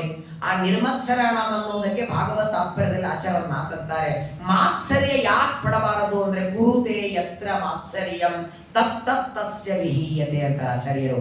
ಯಾವ ಗುಣಕ್ಕೆ ನೀವು ಮಾತ್ಸರ್ಯ ಪಡ್ತೀರೋ ಆ ಗುಣ ನಮ್ಮಲ್ಲಿ ಮೈನಸ್ ಮಾಡ್ತಾನಂತ ದೇವರು. ಎಲ್ಲರನ್ನ ಕೂಡಿಸಿ ಹೇಳ್ತಾರೆ, ಅವತ್ತು ವೆಂಕಟನಾಥರ ಬಗ್ಗೆ ಸ್ವಲ್ಪ ಗೌರವ ಬಂತು. ಆ ಎಲ್ಲ ವಿದ್ಯಾರ್ಥಿಗಳಿಗೆ ಗೌರವ ಬರೋದಕ್ಕೆ ಕಾರಣ ಕೇವಲ ಇವನು ಬುದ್ಧಿವಂತ ಅಲ್ಲ. ಸುಧೀಂದ್ರ ತೀರ್ಥರಂತಾರೆ, ನಿನ್ನೆ ದಿವಸ ಮಾಡಬೇಕಾದ ಪಾಠ ಇನ್ನೂ ಪಾಠ ಮಾಡಿಲ್ಲ, ಹೇಳದೇ ಇರುವ ಪಾಠವನ್ನು ನೋಡಿ ಪರಿಮಳದಲ್ಲಿ ಹೇಗೆ ಬರೆದಿದ್ದಾನೆ. ಎಲ್ಲರಿಗ ದುಃಖ ಆಯಿತು. ಒಬ್ಬ ಒಳ್ಳೆಯ ವ್ಯಕ್ತಿ ಬಗ್ಗೆ ಯಾವಾಗಲೂ ನೋಡಿ, ತಪ್ಪು ಮಾಡೋದಕ್ಕಿಂತ ಮಾಡಿದ ತಪ್ಪು ಅಂತ ಗೊತ್ತಾಗಬೇಕು, ಅದು ಮೊದಲನೇ ಪ್ರಾಯಶ್ಚಿತ್ತ. ಅವತ್ತು ಸ್ವಲ್ಪ ಎಲ್ಲರ ಮನಸ್ಸು ತಿಳಿಯಾಯಿತು, ಸುಧಾಮಂಗಳಾಯಿತು ಸುಧೀಂದ್ರ ತೀರ್ಥರ ಹತ್ರ. ಸಂಪೂರ್ಣ ಸುಧಾಮಂಗಳ ಆದ ಮೇಲೆ, ಸಾಮಾನ್ಯವಾಗಿ ನೋಡಿ ಸುಧಾಮಂಗಳ ಆದಮೇಲೆ ಮನೆಗೆ ಬರ್ಬೇಕು ತಾನೆ, ಸುಧೀಂದ್ರ ತೀರ್ಥರು ಬಿಡಲೇ ಇಲ್ಲ. ಸುಧಾಮಂಗಳ ಆದ ಮೇಲೆ ವೆಂಕಟನಾಥರಿಗೆ ಹೇಳ್ತಾರೆ, ನಮ್ಮ ಮಠದೊಳಗೆ ಆಸ್ಥಾನ ವಿದ್ವಾಂಸ ಅಂತ ನಿನ್ನನ್ನು ಮಾಡ್ತೇವೆ, ಮುಂದೆ ಬರುವ ವಿದ್ಯಾರ್ಥಿಗಳಿಗೆ ಚಿಂತನೆ ಪಾಠ ಹೇಳಲಿಕ್ಕೆ ಇಲ್ಲಿರಬೇಕು, ಇನ್ನು ಮುಂದೆ ಬರೋರಿಗೆಲ್ಲ ನೀನು ಪಾಠ ಹೇಳಬೇಕು, ಚಿಂತನೆ ಮಾಡಿಸ್ಬೇಕು. ಆದ್ರೆ ಹೆಂಗ್ ಮಾಡೋದು? ಅಷ್ಟೊತ್ತಿಗೆ ಬಂದ್ರು ಸುಧಾಮಂಗಳಕ್ಕೆ ಅಣ್ಣ ಬಂದಿದ್ರಲ್ಲ ಗುರುರಾಚಾರ್ಯರು, ಬಂದು ಪ್ರಾರ್ಥನೆ ಮಾಡ್ತಾರೆ, ಸ್ವಾಮಿಗಳ ಅನುಗ್ರಹಕ್ಕೆ ಕೋಟಿ, ನೀವು ಕೊಟ್ಟ ವಿದ್ಯೆಗೆ ನನ್ನ ತಮ್ಮ ಎಷ್ಟು ದೊಡ್ಡ ವಿದ್ವಾಂಸನಾಗಿದ್ದಾನೆ, ಗುರುದಕ್ಷಿಣೆ ಅಂತ ನಿಮ್ಗೆ ಇಡೀ ಪೃಥ್ವಿ ಕೊಟ್ಟರು ಕಡಿಮೆ ಇದೆ, ಆದರೆ ಸ್ವಾಮಿಗಳು ಕ್ಷಮಾ ಮಾಡಬೇಕು, ನನ್ನ ತಮ್ಮನಿಗೆ ನಾನು ವಿವಾಹ ಮಾಡಬೇಕು ಅಂತ ನಿಶ್ಚಯ ಮಾಡಿದ್ದೇನೆ, ದಯಮಾಡಿ ಅವನ ಮನೆಗೆ ಕಳಿಸ್ಬೇಕು, ಅವನು ಗೃಹಸ್ಥನಾಗಬೇಕು, ಗೃಹಸ್ಥನಾಗಿ ಅವನು ಸಂಸಾರ ಮಾಡಬೇಕು. ವೆಂಕಟನಾಥಾಚಾರ್ಯರಿಗೆ ಏನು ಗೊತ್ತಾಗ್ತಿಲ್ಲ, ಸುಧೀಂದ್ರ ತೀರ್ಥರು ಮಠದಲ್ಲಿ ಇರುವಂತಾರೆ, ಅಣ್ಣ ಬಂದು ವಿವಾಹ ಮಾಡ್ಕೊಳ್ಬೇಕು ನಡಿ ಅಂತಾರೆ. ಕೊನೆಗೆ ಗುರುಗಳು ಅಂದ್ರೆ ಆಯ್ತು ಹೋಗಿ ಬಾ. ಆದರೆ ವಿವಾಹ ಮಾಡಿಕೊಂಡು ಮತ್ತೆ ಮಠಕ್ಕೆ ಆಗಾಗ ಬರ್ತ ಬಾ ಅಂತಾರೆ. ಬರ್ತಾರೆ ನೋಡಿ, ಚೆನ್ನಾಗಿ ಓದವರಿಗೆ ಕನ್ಯಾ ಸಿಗಲ್ಲ ರೀ, ಚೆನ್ನಾಗಿ ಹಣಕಾಸು ಮನೆಯಿದ್ದವರಿಗೆ ಕನ್ಯಾ ಸಿಗಲ್ಲ. ಆಗಿನ ಕಾಲದಲ್ಲಿ ಒಳ್ಳೆನ ವೈದಿಕ ಗಂಡನ ಇವತ್ತಿನವರು ಏನು ಅಪೇಕ್ಷೆ ಪಡ್ತಾರೆ, ಒಂದು ಕಾಲ ಇತ್ತು. ಪ್ರಾಯ ಇವತ್ತಿನವರು ವಿದ್ಯಾ ಬೇಕು, ವಿದ್ಯಾವಂತನಾದ ಗಂಡ ಅಪೇಕ್ಷೆ ಪಡಲ್ಲ, ಹಣ ಇದ್ರೆ ಸಾಕು ಅಂತಾರೆ. ಮನೆ ಇರಬೇಕು, ಕಾರ್ ಇರಬೇಕು, ಬೆಂಗಳೂರಲ್ಲಿ ಮನೆ ಇರಬೇಕು, ಅತ್ತೆನೋ ಫೋಟೋದಲ್ಲಿ ಇರಬೇಕು, ಹಾರ. ಇವತ್ತಿನವರು ಅಪೇಕ್ಷೆ ಪಡೋದು, ಅವತ್ತಿನ ಕಾಲದಲ್ಲಿ ಡಬಲ್ ಗ್ರಾಜುಯೇಟ್, ದೊಡ್ಡ ಹುದ್ದೆ ಕೆಲಸ ಮಾಡಿದ್ರೆ ದೊಡ್ಡ ಹುದ್ದೆಯಲ್ಲಿರೋ ಮೇಧಾವಿಯೊಳಗೆ ಅತ್ಯಂತ ಮೇಧಾವಿ ಅಗ್ರಹಾರದಲ್ಲಿ ಸರಸ್ವತಿ ಅನ್ನುವ ಕನ್ಯೆಯನ್ನು ತಾವೇ ಗುರುತಿಸಿ ವೆಂಕಟನಾಥರಿಗೆ ವಿವಾಹ ನಿಶ್ಚಯ ಮಾಡ್ತಾರೆ. ಇವತ್ತಿನಾಗ ಎಂಗೇಜ್ಮೆಂಟು ಮದುವೆಗೆ ಒಂದು 6 ತಿಂಗಳ ಗ್ಯಾಪ್ ಇರಲಿಲ್ಲ. ಆಗ ಇವತ್ತು ವಾಂಗ್ ನಿಶ್ಚಯ, ನಾಳೆ ದಿನ ಮದುವೆ. ಆ ಸರಸ್ವತಿ ಕನ್ಯಾ ಜೊತೆಗೆ ವೆಂಕಟನಾಥರ ಮದುವೆ ನಿಶ್ಚಯ ಆಗಿದೆ. ನಿಶ್ಚಯ ಆದ ದಿವಸ ಆ ಸರಸ್ವತಿಯ ಗೆಳತಿಯರೆಲ್ಲ ಬಂದ್ರ, ಸುಮಾರು ಒಂದು 20-30 ಜನ ಇದ್ರು. ಅವರೆಲ್ಲ ಬಂದು ಕೇಳ್ತಾರೆ, ಅಲ್ಲಮ್ಮ ನೋಡೋದಕ್ಕೆ ಇಷ್ಟು ಚೆನ್ನಾಗಿದೆ, ಒಳ್ಳೆಯ ರೂಪ ಇದೆ, ಲಾವಣ್ಯ ಇದೆ, ವಿದ್ಯೆ ಇದೆ, ಅಲ್ಲ ಹೋಗಿ ಹೋಗಿ ಆ ಬ್ರಾಹ್ಮಣನಿಗೆ ಮದುವೆ ಮಾಡ್ಕೊಳ್ಳಿಕ್ಕೆ ರೆಡಿ ಆಗಿದೆಯಲ್ಲ, ನೋಡಿದ್ಯಾ ಅವರು ಉಟ್ಕೊಂಡ ಧೋತ್ರದಲ್ಲಿ ನಕ್ಷತ್ರ ಎಣಿಸ್ಬೋದು, ಅಲ್ಲಿರುವ ತೂತುಗಳು ಎಣಿಸ್ಲಿಕ್ಕಾಗಲ್ಲ, ಅಷ್ಟು ಬಡವ ಅವರು. 4 ಪಾತ್ರೆ ಇದ್ದು ಅವುಗಳು ಒಡೆದು ಹೋಗಿದ್ದು. ಇಡೀ ಜೀವನ ಅವ್ರ ಜೊತೆ ಹೇಗೆ ಕಳೀತಿ, ಅವ್ರ ಹತ್ರ ಏನಿದೆ ಅಂತ ಅವರನ್ನ ಮೆಚ್ಕೊಂಡಿದ್ದಿ ಅಂತ ಗೆಳತಿಯರೆಲ್ಲ ಬಂದು, ಇನ್ನೂ ಮದುವೆ ಆಗಿಲ್ಲ, ತಲೆ ಕೆಡಿಸೋರೆಲ್ಲ ಇರ್ತಾರಲ್ಲ. ಆದರೆ ನೋಡಿ, ಆ ಸರಸ್ವತಿ ಬಾಯಿ ರಾಯರ ಪೂರ್ವಾಶ್ರಮದ ಹೆಂಡತಿ ಅವರ ಹೇಳಿದ ಒಂದು ಮಾತು ಗೆಳತಿಯರಿಗೆ ಹೇಳ್ತಾರೆ, ನಾನು ಮದುವೆ ಮಾಡಿಕೊಳ್ಳುವ ಹತ್ರ ಸಂಪತ್ತು, ಕಾರು, ಬಂಗ್ಲಾ ಇಲ್ಲದೆ ಇರಬಹುದು, ಅವರ ಹತ್ರ ದೊಡ್ಡ ಸಂಪತ್ತಿದೆ. ಶ್ರೀಮದ್ ಆಚಾರ್ಯರ ಸರ್ವಮೂಲ ಗ್ರಂಥಗಳು, ಟೀಕಾರಾಯರ ಗ್ರಂಥಗಳು ಬಾಯಿ ತೆಗೆದ್ರೆ ಪಾಠ ಮಾಡ್ತಾರಲ್ಲ, ಅಂತಹ ವ್ಯಕ್ತಿಯನ್ನು ನಾನು ಅವಶ್ಯ ಮದುವೆ ಮಾಡ್ಕೊಳ್ತೇನೆ ಅಂತ. ಹೇಗಿತ್ತು ನೋಡಿ ಒಂದು ಕಾಲ. ಭಾಗವತದಲ್ಲಿ ಸ್ವಯಂಭೂ ಮನುವಿನ ಕತೆ ಬರುತ್ತಲ್ಲ, 3 ಜನ ಅವನಿಗೆ ಹೆಣ್ಮಕ್ಳು, ಆಕೂತಿ, ದೇವಹೂತಿ, ಪ್ರಸೂತಿ. ಆಕೂತಿ ಮದುವೆ ಸರಳ ಆಗಿ ಬಿಡ್ತು. ದೇವಹೂತಿಯನ್ನು ಯಾರಿಗೆ ಕೊಡೋದು ಅಂತ, ಯಾರಿಗೆ ಕೊಡೋದು ಅನ್ನೋದಕ್ಕಿಂತ ಅವಳಿಗೆ ಒಂದು ಮಾತು ಕೇಳೋಣ ಅಂತ ಸ್ವಯಂಭೂ ಮನು ಮಗಳಿಗೆ ಕೇಳದ ಅಂತೆ. ಏನಮ್ಮ, ಎಂತ ಗಂಡ ಬೇಕು? ಡಾಕ್ಟರ್ ಬೇಕು, ಇಂಜಿನಿಯರ್ ಬೇಕು, ಸಾಫ್ಟ್ವೇರ್ ಬೇಕು? ದೇವಹೂತಿ ಅಂತಾಳೆ, ಒಬ್ಬ ಋಷಿಕುಮಾರನಿಗೆ ಕೊಟ್ಟು ಮದುವೆ ಮಾಡಿದ್ರು ಚಿಂತೆ ಇಲ್ಲ, ನನಗೆ ಗಂಡಾಗಿ ಬರೋನು 2 ಊಟಕ್ಕಾಗದಿದ್ರೆ ಚಿಂತೆ ಇಲ್ಲ, ಆದ್ರೆ ಕೂಡಿಸ್ಕೊಂಡು ಭಾಗವತ್ ಪ್ರವಚನ ಮಾಡ್ಬೇಕು ಅಂತವ್ರಿಗೆ ನಾನು ಕೊಟ್ಟು ದಾನ ಮಾಡಿ ಅಂತ. ಸರಸ್ವತಿ ಕನ್ಯಾ ಜೊತೆಗೆ ವಿವಾಹ ಆಯಿತು. ಏನು ವರದಕ್ಷಿಣೆ ಇಲ್ಲ, ವರೋಪಚಾರ ಇಲ್ಲ. ಅವರು ತುಂಬಾ ಬಡತನ. ಮದುವೆ ದಿನ ಏನು ಸೀರೆ ಉಡಿಸಿ ಆ ಹೆಣ್ಣು ಮಗಳಿಗೆ ಕಳಿಸಿದ್ದಾರೆ, ಅವತ್ತು ಮದುವೆ ಆಯಿತು. ದೇವರ ಸಂಕಲ್ಪ. ತಮಗೆ ವಿದ್ಯೆಯಲ್ಲಿ ಕಮ್ಮಿ ಇರಲಿಲ್ಲ, 64 ವಿದ್ಯೆ ಹೇಳಿದ್ನಲ್ಲ, ವಿದ್ಯೆಯೊಳಗೆ ಅದ್ವಿತೀಯ ಪಾಂಡಿತ್ಯ. ಆದರೆ ಬಡತನ ಮಾತ್ರ ಇವರ ಕೈ ಬಿಡಲಿಲ್ಲ. ಜೊತೆಗೇ ಬರ್ತಾ ಇದೆ ಸಣ್ಣ ಮನೆಯಂತೆ. 4 ಹನಿ ಮಳೆ ಬಂದ್ರೆ ಮನೆ ಸೋರ್ಬೇಕು. 4 ಪಾತ್ರೆಗಳಿತ್ತು ಅಂದ್ರೆ ರಾಯರ ಮನೆಯಲ್ಲಿ. ಚಿನ್ನೆ ಪಾತ್ರೆ, ಭಿನ್ನ ಪಾನೀಯ ಪಾತ್ರೆ. ನಿಜವಾಗಿಯೂ ಕಣ್ಣಲ್ಲಿ ನೀರು ಬರ್ತದೆ. ಒಂದೊಂದು ಮಠದಲ್ಲಿ 1 ದಿವಸಕ್ಕೆ 5 ಜನ ಅಲಂಕಾರಕ್ಕಂದ್ರೆ 3 ದಿವಸಕ್ಕೆ 15 ಜನ.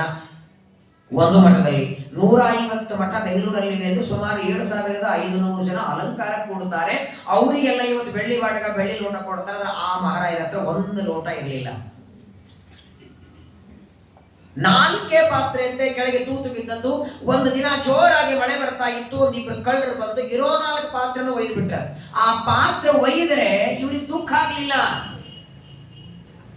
ಒಡಕ ಪಾತ್ರೆ ಕಳ್ಳ ಒಯ್ದರೆ ದುಃಖ ಆಗ್ಲಿಲ್ಲ, ಆನಂದ ಆಯ್ತಂತೆ. ಯಾಕಂದ್ರೆ ಇಷ್ಟು ದಿವಸ ನಾನೇ ಬಡವ ಅನ್ಕೊಂಡಿದ್ದೆ, ನನಗಿಂತ ಬಡವನು ಇದ್ದಾನಲ್ಲಪ್ಪ ಇವ. ತೂತು ಬಿದ್ದ ಪಾತ್ರೆ ಒಯ್ಯುವಂತ ಬಡವರು ನನಗಿಂತ ಇದ್ದಾರೆ ಅಂತ ಸಂತೋಷ ಆಯ್ತಂತ. ಒಂದು ದಿನ ಎಣ್ಣೆ ಹಚ್ಕೊಂಡು ಸ್ನಾನ ಮಾಡಿಲ್ಲ, ಕಡಗಡಬು ತಿಂದಿಲ್ಲ, ಗಿಲಗಂಚಿ ತಿಂದಿಲ್ಲ, ಚಕ್ಲಿ ತಿಂದಿಲ್ಲ, ಹೊಸ ಬಟ್ಟೆ ಇಲ್ಲ, ದೀಪಾವಳಿ ಇಲ್ಲ. ತೈಲಾಭಿಂಗಂ ವತ್ಸರಸ್ಯ, ವರ್ಷಕ್ಕೆ 1 ದಿನ ಎಣ್ಣೆ ಹಚ್ಕೋತಿದ್ರಂತೆ. ಯಾರು ಅಪರೂಪಕ್ಕೆ ಕರೆದು ಬಿಸಿ ಅನ್ನ ತುಪ್ಪ ಹಾಕಿದ್ರೆ ಊಟ. ನಮಗೆ ನಿಮಗೆ ತಿಂಗಳಲ್ಲಿ 2 ಏಕಾದಶಿ ಬಂದ್ರೆ ವಾರದಲ್ಲಿ 3 ಏಕಾದಶಿ ಇವರಿಗೆ. ದೊಡ್ಡ ತಬ್ಬಿಗೆ ತುಂಬಾ ನೀರು ನೈವೇದ್ಯ ಮಾಡೋದು. ಅರ್ಧ ನೀರು ತಾವು ಕುಡಿಬೇಕು, ಅರ್ಧ ಹೆಂಡತಿಗೆ. ಅವತ್ತಿನ ಊಟ ಅದೇ ರಾಯರ ಫರಾಳ. ಆದರೆ ಊಟಕ್ಕೆ ಅನ್ನ ಇಲ್ಲ, ಉಡೋದಕ್ಕೆ ಬಟ್ಟೆ ಇಲ್ಲ, ಇರೋದಕ್ಕೆ ಮನೆ ಇಲ್ಲ. ಈ ಪರಿಸ್ಥಿತಿಯೊಳಗೂ ಗ್ರಂಥ ಲೇಖನ ಬಿಡ್ತಿರಲಿಲ್ಲ, ಅಧ್ಯಯನ ಬಿಡ್ತಿರಲಿಲ್ಲ. ಏನ್ ದೀಕ್ಷಾ ನೋಡಿ. ಏನು ದೇವರು ಕೊಡ್ತಾನೆ ಅಷ್ಟರಲ್ಲೇ ಜೀವನ ಮಾಡೋದು. ಒಂದು ದಿನ ಸಿಗ್ತಿತ್ತು, ಒಂದಿನ ಇಲ್ಲ, ಯಾರೋ ಕರೆದ್ರೆ ಊಟಕ್ಕೆ ಹೋಗಬೇಕು. ಒಂದಿನ ಹೆಂಡತಿ ಅಂತಾಳೆ, ಏನಿದ್ರು ಹೆಂಡತಿ ಅಪೇಕ್ಷೆ ನೋಡಿ. ಇವತ್ತಿನವರಾಗಿ ಆ ಸರಸ್ವತಿ ಬಾಯಿ ನಿಜವಾಗ್ಲೂ ಫೋಟೋ ಹಾಕೊಂಡು ಪೂಜೆ ಮಾಡ್ಬೇಕು ನಾವೆಲ್ಲ. ಏನ್ ತಿಂಗಳಿಗೆ 1 ಸೀರೆ ಕೊಡಿಸೋದು ಕೇಳಲಿಲ್ಲ, ಏನ್ ನೆಕ್ಲೆಸ್ ಕೊಡಿಸೋದು ಕೇಳಲಿಲ್ಲ, ಏನಿಲ್ಲ. 2 ಊಟ ಅದು ಇಲ್ಲ ಅಂದ್ರೆ ಪರವಾಗಿಲ್ಲ. ಒಂದು ದಿನ ಮಾತಾಡ್ತಾ ಕೂತಿದ್ರಂತೆ. ಸರಸ್ವತಿ ಹೆಂಡತಿ ಹೇಳ್ತಾಳಲ್ಲ, 64 ವಿದ್ಯೆ ನಿಮಗೆ, ಯಾವುದಾದ್ರೂ ಒಂದು ವಿದ್ಯೆಯನ್ನ ಪ್ರದರ್ಶನ ಮಾಡಿ. ದುಡ್ಡುಗಳು ಏನೇನೋ ಮಾಡ್ತಿದ್ದಾರೆ ಕಲಿಯುಗದಲ್ಲಿ. ಬೇಕಾದಷ್ಟು ಸಂಪತ್ತು ಬರ್ತದೆ ಅಂದ್ರೆ ಬರಲಿಲ್ಲ, ಹೋಗೋದಿಲ್ಲ ಅಂತಾರೆ. ದುಡ್ಡಿಗಾಗಿ ನಾನು ಹೋಗಲ್ಲ. ಅಲ್ಲ, 1 ದಿವಸ ಹೋಗ್ಬೇಕು ನೀವು ಗೊತ್ತಾ. ಒತ್ತಾಯದಿಂದ ಏನಾದರೂ ಮಾಡಿ 1-2 ದುಡ್ಡು ತಗೊಂಬನ್ನಿ ಅಂದ್ರೆ ಹೋದ್ರೆ ಏನ್ ಮಾಡ್ಬೇಕು ಪಾಪ. ಯಾವೊಬ್ಬರ ಮನೆಗೆ ಹೋಗ್ತಾರೆ, ದೊಡ್ಡ ಶ್ರೀಮಂತರ ಮಗನ ಮದುವೆಯಲ್ಲಿ ಗಂಧ ತೆಗೆಯೋರು ಯಾರಿದ್ದೀರಾ, ಚೆನ್ನಾಗಿ ಬಂದಿದ್ದೀಯ ಅಂತ ಹೇಳಿ ಒಳ್ಳೆ ಕರಿ ಪಂಜ ಹುಡುಗರು ಬಂದಿದ್ರು. ಬಡ್ತಾರ ದೊಡ್ಡದಾದ ಸಾಣೆ ಕಲ್ ಕೊಡ್ತಾರೆ, ಗಂಧ ಕೊಡ್ತಾರೆ. ಓಂ ಅಗ್ನಿಂ ಸಪ್ತಿಂ ವಾಜಂಭರಾಂ ದತ್ತಾಂ ಶುದ್ಧಂ ಕರ್ಮನಿಷ್ಠಾಂ. ಅಗ್ನಿ ಸೂಕ್ತ ಮಹಾ ತಪಸ್ವಿಗಳು ಇವರು. ಬಾಯಿ ತೆಗೆದ್ರೆ ವೇದ ಮಂತ್ರ ಸಹಜವಾಗಿ ಅಗ್ನಿ ಸೂಕ್ತ ಪಠನ ಮಾಡ್ತಾ ಮಾಡ್ತಾ ಗಂಧ ತೆಗೆದಿದ್ದಾರೆ. ಗಂಧ ತೆಗೆದು ಕೊಡ್ತಾರೆ. ಹಚ್ಕೊಂಡವರಿಗೆಲ್ಲ ದಗದಗದಗ ಉರುಲಿಕ್ಕೆ ಶುರುವಾಯಿತು. ಏನೇ ಗಂಧದಲ್ಲಿ ಖಾರಪುಡಿ ಹಾಕಿದ್ದೀರಾ, ಯಾರು ತೆಗೆದಿದ್ದಾರೆ ಗಂಧ? ಒಳಗೊಂದು ನೋಡ್ತಾರೆ, ಎಲ್ಲರಿಗೆ ಮೈ ಉರಿತಾ ಇದೆ. ಮತ್ತೆ ಓಂ ವರುಣ ಸೂಕ್ತವನ್ನು ಹೇಳಿದ್ರಂತೆ. ತತ್ವಾಯಾಮಿ ಬ್ರಹ್ಮಣ ಬಂದ ಮಾನಃ. ಆಗ ಮನೆ ಯಜಮಾನ ಬಂದು, ತಾವು ಯಾರು ಗೊತ್ತಾಗ್ಲಿಲ್ಲ ಸ್ವಾಮಿ, ಏನೋ ಕರಿ ಪಂಜ ಉಟ್ಕೊಂಡಿದೆ, ಗಂಧ ತೆಗಿಲಿಕ್ಕೆ ಹಚ್ಚಿದ್ವಿ, ಒಂದು 100 ರೂಪಾಯಿ ಕೊಟ್ಟಂತೆ ಗಂಧ ತೆಗೆದದ್ದಕ್ಕೆ. ಅವತ್ತೇ ಡಿಸೈಡ್ ಮಾಡಿದ್ರು, ಇನ್ನು ಮೇಲೆ ಹೊಟ್ಟೆ ಪಾಡಿಗಾಗಿ ನಾನು ದುಡಿಯೋದಿಲ್ಲ. ಅವನು ಹೇಳಿದಾನಲ್ಲ, ಅನನ್ಯ ಚಿಂತೆ ಎಂತೋ ಮಾಮಂತ. ನಾನು ಮಾಡುವ ಪಾಠ ಪ್ರವಚನಕ್ಕೆ ಅವರು ಸಂತುಷ್ಟನಾಗಿ ಕೊಟ್ರೆ ಕೊಡ್ಲಿ, ಇಲ್ಲ ಅಂದ್ರೆ ಬೇಡ. ಡಿಸೈಡ್ ಮಾಡಿಬಿಟ್ಟು ಕೇವಲ ಪಾಠ ಪ್ರವಚನ ಗ್ರಂಥ ಲೇಖನ. ಒಂದು ಸಲ ಸುಧೀಂದ್ರ ತೀರ್ಥರಿಗೆ ವಾರ್ತೆ ಗೊತ್ತಾಯಿತು. ಸುಧೀಂದ್ರ ತೀರ್ಥರು ವೆಂಕಟನಾಥರನ್ನು ಕರೀತಾರ, ಅಲ್ಲಯ್ಯ ನಿನಗೆ ಮಠ ಇಲ್ವಾ? ನಾವು ಹೇಳ್ಬೇಕಾ? ಇಷ್ಟು ಬಡತನ, ಪಾತ್ರೆ ಇಲ್ಲ, ಮನೆ ಸೋರ್ತಿದೆ, ಇರೋ ಪಾತ್ರೆ ಕಳತನ ಆಗಿದೆ. ಮಠ ಇರೋದೇ ನಿಮ್ಮಂತ ವಿದ್ವಾಂಸರ ಸಲುವಾಗಿ. ನೋಡು, ನಾಳೆ ನಿನ್ನ ಹೆಂಡತಿಯನ್ ಜೊತೆ ಕರ್ಕೊಂಡು ಬಾ, ಮಠದಲ್ಲಿ ನಿನಗೆ ಇರೋದಕ್ಕೆ ವ್ಯವಸ್ಥೆ, ನಿನ್ನ ಹೆಂಡತಿಗೆ ನಿನಗೆ ಇಬ್ಬರಿಗೂ ಊಟಕ್ಕೆ ಹಾಕ್ತೇವೆ, ಮಠದಲ್ಲಿ ನೀನು ಪಾಠ ಮಾಡು, ನಿನ್ನ ಹೆಂಡತಿ ಮಠದಲ್ಲಿ ಕೆಲಸ ಮಾಡ್ಕೊಂಡಿರ್ಲಿ, ನಿನಗೂ ಲಾಭ ಆಗತ್ತೆ, ಮಠಕ್ಕೂ ಒಂದು ದೊಡ್ಡ ಸಹಾಯ ಆಗತ್ತೆ. ಇನ್ನೊಬ್ಬರಾಗಿ ರೆಡಿಯಾಗಿ ಹೊರಟು ಬಿಡೋರಲ್ವೇ? ಎರಡು ಊಟ ಹೋಗುತ್ತೆ, ಮನೆ ಬಾಡಿಗೆ ಇಲ್ಲ, ಹಾಲಿನ ಖರ್ಚಿಲ್ಲ, ನೀರಿನ ಖರ್ಚಿಲ್ಲ. ವೆಂಕಟನಾಥ ಇಲ್ಲ ಅಂತಾರೆ, ನನ್ನ ಜವಾಬ್ದಾರಿ ನನ್ನ ಮಠದ ಮೇಲೆ ಹಾಕೋದಿಲ್ಲ ಅಂತಾರೆ. ಆಗಾಗ ಮಠಕ್ಕೆ ಬರ್ತೇನೆ, ಯಾವತ್ತೋ ಒಂದಿನ ಒಂದು ಸ್ವಾಮಿಗಳ ಹತ್ರ ದರ್ಶನ ತಗೊಳ್ಳೋದು ಬೇರೆ. ನಾನೇನು ಪಾಠ ಮಾಡ್ತೀನಿ ಅಂತ ನನಗೆ ಊಟಕ್ಕೆ ಹಾಕ್ಬೋದು, ನನ್ನ ಹೆಂಡತಿಗೆ ಯಾಕೆ ಊಟಕ್ಕೆ ಹಾಕ್ಬೇಕು ನೀವು? ಹೆಂಡತಿ ಹೊಟ್ಟೆ ತುಂಬ ಜವಾಬ್ದಾರಿ ನಂದು. ಏನು ತಮ್ಮ ಹತ್ರ ಇಲ್ಲ ಅಂದ್ರೂ ಅಪೇಕ್ಷೆನೂ ಪಡ್ತಿರ್ಲಿಲ್ಲ ಬ್ರಾಹ್ಮಣ. ಅಷ್ಟು ನಿಸ್ಪೃಹವಾಗಿ ಜೀವನ. ದೇವರ ಅನುಗ್ರಹ, ಮದುವೆಯಾಗಿ ಕೆಲವು ದಿನಗಳಾದ ಮೇಲೆ ಒಂದು ಗಂಡು ಮಗು ಹುಟ್ಟಿತ್ತು ವೆಂಕಟನಾಥರಿಗೆ. ಹುಟ್ಟಿದ ಮಗುವಿಗೆ ಲಕ್ಷ್ಮೀನಾರಾಯಣ ಅಂತ ಹೆಸರಿಟ್ಟಿದ್ದಾರೆ. ಸಣ್ಣ ಮಗು, ಪ್ರಾಯ ಹುಟ್ಟಿದ ಮಕ್ಕಳಿಗೆ 6 ತಿಂಗಳು ತಾಯಿ ಹಾಲು ಕುಡಿಬೇಕು. ತಾಯಿಗೆ ಹಾಲು ಬರೋದು ಯಾವಾಗ? ತಾಯಿ ಊಟ ಮಾಡುತ್ತಿದ್ರೆ. ಇಲ್ಲಿ ನೋಡಿ, ಇವರಿಗೆ ಊಟಕ್ಕಿಲ್ಲ, ಸರಸ್ವತಿಗೆ. ಇವರಿಗೆ ಊಟ ಇಲ್ಲ ಅಂತೇಳಿ ಹಾಲು ಬರ್ತಿಲ್ಲ, ಅಳುತ್ತಾ ಇದೆ ಮಗು. ಜೋರಾಗಿ ಮಳೆ ಬರ್ತಿದೆ, ರಾತ್ರಿ 9 ಗಂಟೆ ಆಗಿದೆ. ಮಗು ಅಳುತ್ತಿದೆ, ಗಂಡ ಅಲ್ಲಿ ಕೂತಿದ್ದಾರೆ, ಹೆಂಡತಿ ಇಲ್ಲಿ ಕೂತಿದ್ದಾಳೆ. ನೋಡು ಅಳ್ತಾ ಇದೆ ಅಂತ ಹೆಂಡತಿಗೆ ಅಂತಾರೆ ವೆಂಕಟನಾಥರು, ನಾನೇನ್ ಮಾಡ್ಲಿ, ನನಗೆ ಹಾಲು ಬರ್ತಿಲ್ಲ, ಯಾರ ಮನೆಗೆ ಹೋಗಿ ಒಂದು ಲೋಟ ಹಾಲು ತಗೊಂಬರಿ ಅಂದ್ರೆ ನೀವು ಹೋಗಲ್ಲ ಅಂತ ನೀವು ಅಂತೀರಿ. ಹಳ್ಳಿ ಎಷ್ಟೊತ್ತು ಅಳ್ತದೋ ಹಳ್ಳಿ. ಕೊನೆಗೆ ನೀವಾ ಅಥವಾ ನಾನಾ ಯಾವಾರು ಹೋಗೋದ್ರ ಕುತ್ತಿಗೆ ಈಚೆ ಕೊಂದಾಕ್ಬಿಡೋಣ. ಸಾಕ್ಲಿಕ್ಕೆ ಆಗೋದಿಲ್ಲ ಅಂದ್ರೆ ಯಾಕೆ ಮಕ್ಕಳನ್ನು ಪಡಿಬೇಕು? ಜಗಳ ಗಂಡ ಹೆಂಡತಿಯಲ್ಲಿ. ಕೊನೆಗೆ ಆ ಮಗು ಅಳೋದನ್ನ ನೋಡಿ ನೋಡಿ ನೋಡಿ ನಮ್ಮಿಬ್ಬರ ಕಾಲದಲ್ಲಿ ಬಡವಾಗತ್ತಲ್ಲ ಅಂತ ರಾತ್ರಿ 9 ಗಂಟೆಗೆ ಲೋಟ ತಗೊಂಡು ಮನೆಗೆ ಹೋಗ್ತಾರೆ, ಬಾಗಿಲು ಬಾರಿಸ್ತಾ, ನನ್ನ ಮಗು ಅಳ್ತಿದೆ, ಒಂದು ದೊಡ್ಡ ಹಾಲು ಕೊಡಿ ಅಂತ. ಇವತ್ತು ವೃಂದಾವನ 1000 ಲೀಟರ್ ಪಂಚಾಮೃತ ಅಭಿಷೇಕ ಆಗತ್ತೆ. ಒಂದೊಂದು ಮಠದಲ್ಲಿ 1000 ಲೀಟರ್ ಹಾಲಿನ ಅಭಿಷೇಕ. ಪಂಚಾಮೃತ ಕುಡಿದು ರಾತ್ರಿ, ನಾಳೆಗೆ ಮತ್ತೆ ಮರುದಿವಸ ಒಯ್ತಾರೆ. ಆ ಬ್ರಾಹ್ಮಣ ಅವತ್ತು ಮನೆ ಓಡಾಡ್ತಾರೆ. ಮಗನಿಗೆ ಇಷ್ಟು ಹಾಲು ಸಿಗಲಿಲ್ಲ ಅವರಿಗೆ. ಅವತ್ತೇ ಡಿಸೈಡ್ ಮಾಡ್ತಾರೆ, ಹೆಂಡತಿಗೆ ಅಂತ ಸಾಕಂದ್ರು. ಪರೀಕ್ಷೆನೂ ದೇವರು ಬೇಕಾದಷ್ಟು ಮಾಡಿ, ಯಾರಿಗೆ ಗೊತ್ತು ದೇವರ ಈ ಪರೀಕ್ಷೆ ನಾವು ಮಠಕ್ಕೆ ಹೋಗಲಿ ಅನ್ನೋದಕ್ಕೆ ಮಾಡಿದಾಗ ಏನೋ. ಗುರುಗಳು ತಾವಾಗಿ ತಾವು ಇಷ್ಟು ಸಲ ಕರೆದ್ರು ನಾವು ಹೋಗಿಲ್ಲ, ಒಂದು ಅರ್ಥದಲ್ಲಿ ಗುರುಗಳು ಅವಮಾನ ಮಾಡಿದಾಗೆ. ಸಾಕಿಲ್ಲ ಅಂತ ಹೇಳಿದರು. ಅವತ್ತು ಆ ಇರೋ ಮುರುಕ ಮನೆಯನ್ನು ಬಿಟ್ಟಿದ್ದಾರೆ, ಮಗುವನ್ನ ಕರ್ಕೊಂಡು ಮಠಕ್ಕೆ ಬರ್ತಾರೆ. ಸುಧೀಂದ್ರ ತೀರ್ಥರು, ನಾನು ಅವತ್ತೇ ಹೇಳಿದೆ ಬನ್ನಿ ಅಂತ. ಪರವಾಗಿಲ್ಲ, ಇವತ್ತು ಬಂದ್ರೇನು, ನಿಮ್ಮ 3 ಜವಾಬ್ದಾರಿ ಮಠ ತಗೊಳ್ತದೆ. ಸುಧೀಂದ್ರ ತೀರ್ಥರು ಆಶ್ರಯ ಕೊಡ್ತಾರೆ. ಹೊತ್ತೊತ್ತಿಗೆ ಊಟ ಸಿಗ್ತಾ ಇದೆ. ಮಗುವಿಗೆ ನಾಮಕರಣ ಮಾಡಿದರು, ಮುಂದೆ ಲಕ್ಷ್ಮೀನಾರಾಯಣ ಅಂತ. ವಿದ್ಯಾಭ್ಯಾಸ ಶುರುವಾಯಿತು, ಅಕ್ಷರಾಭ್ಯಾಸ ಆಗಿದೆ. ಎಲ್ಲ ದೇವರ ಅನುಗ್ರಹದಿಂದ ಹೆಂಡತಿಗೂ ಒಳ್ಳೆ ಸುಖ ಇದೆ, ತಾವು ಸುಖವಾಗಿದ್ದಾರೆ. ವಿದ್ಯಾರ್ಥಿಗಳಿಗೆ ಪಾಠ ಹೇಳ್ತಿದ್ರು. ಸುಧೀಂದ್ರ ತೀರ್ಥರು ಎಲ್ಲೇ ಹೋದ್ರು ಹಿಂದೆ ಇವರು ಹೋಗೇಬೇಕು. ವೆಂಕಟನಾಥರಲ್ಲಿ ಸುಧೀಂದ್ರ ತೀರ್ಥ ಪ್ರಯಾಣ ಮಾಡ್ತಿರ್ಲಿಲ್ಲ. ಎಲ್ಲಿ ಹೋದಲ್ಲೂ ವಾಕ್ಯಾರ್ಥಕ್ಕೆ ಇವರನ್ನು ಮುಂದೆ ಕೂಡಿಸ್ಬೇಕು. ಯಾವುದೇ ಇರಲಿ, ನ್ಯಾಯ, ವ್ಯಾಕರಣ, ವೇದಾಂತದೊಳ ಅದ್ವಿತೀಯ ಪಾಂಡಿತ್ಯ. ಒಂದು ದಿನ ಸುಧೀಂದ್ರ ತೀರ್ಥರು ಮಧ್ಯಾಹ್ನದ ಹೊತ್ತು ವೆಂಕಟನಾಥರಿಗೆ ಅಂತಾರೆ, ನೀವು ಒಬ್ಬಂಟಿಕನಾಗಿ ನನ್ನ ರೂಮಿಗೆ ಮಾತಾಡಬೇಕಾಗಿದೆ. ಯಾವತ್ತೂ ಗುರುಗಳು ಕರೆದಿಲ್ಲ, ಇವತ್ತೇನೋ ಕರೆದಿದ್ದಾರೆ, ಏನು ಗೊತ್ತಿಲ್ಲ. ಸರಿ ಅಂತ ವೆಂಕಟನಾಥರು ಬರ್ತಾರೆ. ಸುಧೀಂದ್ರ ತೀರ್ಥರು ಕೂತಿದ್ರಂತೆ. ಒಳಗೆ ಬಾ, ಬಾಗಿಲು ಹಾಕು ಅಂತಾರೆ. ಕೂತ್ಕೊಂಡಿದ್ದಾರೆ. ನನ್ನ ಮನಸ್ಸಿನಲ್ಲಿ ಒಂದು ಅಪೇಕ್ಷೆ ಇದೆ, ಬಹಳ ದಿನದಿಂದ ನಿನಗೆ ಹೇಳಬೇಕು ಅಂತಿದೆ, ಹೇಳ. ಗುರುಗಳು ಆಜ್ಞೆ ಮಾಡಬೇಕು ಅಂತಾರೆ ವೆಂಕಟನಾಥ. ಈ ಶರೀರ ಇದ್ದದ್ದೇ ನಿಮ್ಮ ಸೇವೆಗೆ, ತಲೆಯೊಳಗಿದ್ದದ್ದು ನೀವು ಕೊಟ್ಟದ್ದೇ, ಹೊಟ್ಟೆಯಾಗಿದ್ದದ್ದು ನೀವು ಕೊಟ್ಟದ್ದೇ, ಅನ್ನ ಹಾಕಿದ್ದು ನೀವೇ, ತಲೆಯಾಗಿ 2 ಅಕ್ಷರ ಬುದ್ಧಿ ಕೊಟ್ಟದ್ದು ನೀವೇ. ನಿಮ್ಮ ಆಜ್ಞೆಯನ್ನು ಪಾಲನೆ ಮಾಡ್ತೇನೆ, ಇಲ್ಲ ಅನ್ನಬಾರದು. ಆಜ್ಞೆ ಮಾಡಿ ಸ್ವಾಮಿ ಅಂತ. ಏನಿಲ್ಲ, ನನಗೂ ವಯಸ್ಸಾಗ್ತಾ ಬಂತು, ನನ್ನ ಕೈಯಿಂದ ಇವಾಗ ಪ್ರತಿಮೆಗಳನ್ನ ಎತ್ತಿ ಮೇಲಿಟ್ಟು ಪೂಜಾ ಮಾಡ್ಲಿಕ್ಕೂ ಆಗ್ತಾ ಇಲ್ಲ.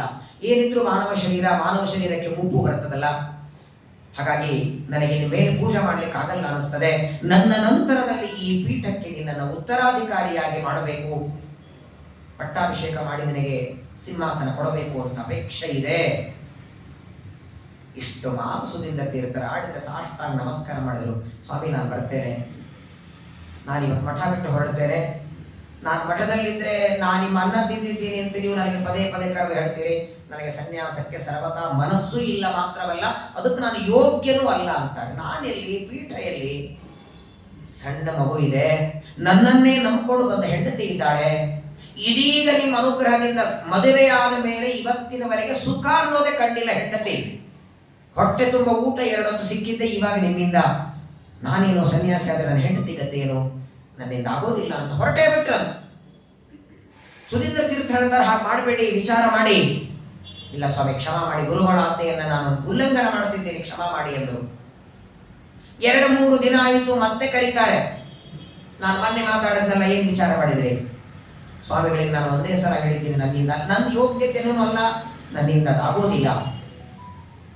ಕೊನೆಗೆ 1-2-3 ಬಾರಿ ಸುಧೀಂದ್ರ ತೀರ್ಥರಂದ್ರೆ ಇನ್ನು ಬಹಳ ಸಲ ಗುರುಗಳಿಂದ ಹೇಳಿಸ್ಕೊಳ್ಳೋದು ಸರಿಯಲ್ಲ, ಇಲ್ಲಿದ್ರೆ ತಾನೇ ಪದೇ ಪದೇ ಗುರುಗಳು ಹೇಳ್ತಾರೆ ಬಿಟ್ಟು ಹೋಗೋದೇ ಒಳ್ಳೆಯದು ಅಂದರು. ಮಠ ಬಿಟ್ಟು ಹೊರಡ್ತೇನೆ. ಸುಧೀಂದ್ರ ತೀರ್ಥರ ಅಂತಾರೆ, ಸಣ್ಣ ಕಾರಣಕ್ಕೆ ಮಠ ಯಾಕೆ ಬಿಡ್ತೀರಿ? ನೋಡಿ, ಮಠದಿಂದ ನಿಮಗೂ ಲಾಭ ಇದೆ, ನಿಮ್ಮಿಂದ ಮಠಕ್ಕೂ ಲಾಭ ಇದೆ. ನಿಮ್ಮಿಂದ 100 ಜನರಿಗೆ ಪಾಠ ಪ್ರವಚನ ಆಗುತ್ತೆ, ನಿಮಗೂ ಅನ್ನದ ವ್ಯವಸ್ಥೆ ಇದೆ, ಆಗ್ಲಿ ಯಾಕೆ ಹೋಗ್ತೀರಿ? ನೋಡೋಣ ಅಂದ್ರು. ಧಿಯೋ ಯುನ ಪ್ರಚೋದಯ ಅವರೇ ಕೊಡ್ತಾನೆ. ಒಂದು ದಿನ ಸುಧೀಂದ್ರ ತೀರ್ಥರು ಮತ್ತೆ ಏಕಾಂತದಲ್ಲಿ ಬಂದು ಹೇಳ್ತಾರೆ, ಇವ್ರು ಏನಾದರೂ ಒಪ್ತಾನೆ ಇಲ್ಲ ಈ ಮಹಾರಾಯ. ರಾತ್ರಿ ಮಲಗಿದ್ದಾರೆ ವೆಂಕಟನಾಥರು. ನಸಿಕಿನ ಜಾವ 4 ಗಂಟೆಗೆ ಬ್ರಹ್ಮದೇವರ ಹೆಂಡತಿ ಸರಸ್ವತಿ ದೇವಿ ಕೈಯಲ್ಲಿ ವೀಣೆ ತಗೊಂಡು ಕನಸಲ್ಲಿ ಬಂದ್ರ. ಸ್ವಪ್ನದಲ್ಲಿ ಬಂದು, ಏನೋ ವೆಂಕಟನಾಥ, ಸುಧೀಂದ್ರ ತೀರ್ಥರ ಆಶ್ರಮ ಕೊಡ್ತಾರೆ ಅಂದ್ರೆ ಬೇಡ ಅಂತಿದೆಯಲ್ಲೋ, ಯಾಕೆ ನನ್ನನ್ನ ಉದ್ಧಾರ ಮಾಡಬೇಕಂತ ಅನಿಸ್ತಾ ಇಲ್ವಾ ನಿನಗೆ? ವೇದವ್ಯಾಸ ದೇವರು 18 ಪುರಾಣ ಬರೆದರು, ಅದರ ಅರ್ಥ ಯಾರಿಗಾಗಿಲ್ಲ. ಆ ಪುರಾಣಗಳ ಅರ್ಥ ತಿಳಿಸೋದಕ್ಕೆ ಮಧ್ವಾಚಾರ್ಯರು ಬಂದರು, ಅವರು ಬರೆದದ್ದು ಅರ್ಥ ಆಗಿಲ್ಲ ಅಂತ ಟೀಕಾರಾಯರು ಬಂದರು, ಅವರು ಬರೆದದ್ದು ಅರ್ಥ ಆಗ್ತಿಲ್ಲಪ್ಪ ಸಜ್ಜನರಿಗೆ. ಆ ಎಲ್ಲ ಮಹನೀಯರು ಬರೆದದ್ದನ್ನ ತಿಳಿಯಾದ ಭಾಷೆಯಲ್ಲಿ ಹೇಳೋ ಕೆಲಸ ನಿಂದಲ್ವಾ? ಯಾವ ಕೆಲಸಕ್ಕೆ ಭೂಮಿಗೆ ಬಂದಿದ್ದೀಯ ಅದನ್ನು ಬಿಟ್ಟು ಹೆಂಡತಿ ಮಕ್ಕಳು ಅಂತ ಕೂತಿದ್ಯಲ್ಲೋ, ನನ್ನನ್ನು ಹೀಗೆ ಮಾಡ್ಬೇಕು ಅನ್ಕೊಂಡಿದೀಯಾ? ನನ್ನ ಕೈ ಎತ್ತಿ ನಡೆಸೋದಿಲ್ವಾ ನೀನು? ವಿದ್ಯಾಭಿಮಾನಿ ಸರಸ್ವತಿ ದೇವಿ ಬಂದು ಪ್ರಚೋದನೆ ಮಾಡ್ತಾರೆ. ಸರ್, ವೆಂಕಟನಾಥರಿಗೆ ದಯಮಾಡಿ ಆಶ್ರಮಕ್ಕೆ ಇಲ್ಲ ಅನ್ಬೇಡ. ನೋಡು, ಸಾಮಾನ್ಯವಾಗಿ ಹೆಣ್ಣು ಮಗು ಹುಟ್ಟಿದ ಮೇಲೆ ತಂದೆ ರಕ್ಷಣೆ ಮಾಡ್ತಾರೆ. ಎಲ್ಲಿವರೆಗೆ? ಕನ್ಯಾದಾನ ಮಾಡಿ ಕೊಡೋವರೆಗೆ. ಕನ್ಯಾದಾನ ಆದ್ಮೇಲೆ ಗಂಡ, ಮುಪ್ಪಾದ ಮೇಲೆ ಮಗ. ಅಂತೂ ಒಬ್ಬರ ರಕ್ಷಣೆಯಲ್ಲೇ ಇರಬೇಕು. ನನಗೂ ಹಾಗಾಗಿದೆಯಪ್ಪ. ವೇದವ್ಯಾಸರು ಜನ್ಮ ಕೊಟ್ಟರು, ಮಧ್ವಾಚಾರ್ಯ ಕೈ ಹಿಡಿದು ನಡೆಸಿದರು, ಟೀಕಾರಾಯರು ನನ್ನನ್ನು ಓಡಾಡಿಸಿದ್ರು. ಈಗ ನೆಲಕ್ಕೆ ಬಿದ್ದಿದ್ದೇನೆ, ಎಬ್ಬಿಸ್ಬೇಕು ನೀನೇ ಈಗ ನನ್ನನ್ನು. ವೃದ್ಧಾಪ್ಯದಲ್ಲಿ ನನ್ನನ್ನು ನೀ ರಕ್ಷಣೆ ಮಾಡಬೇಕಂತಾಳೆ ಸರಸ್ವತಿ.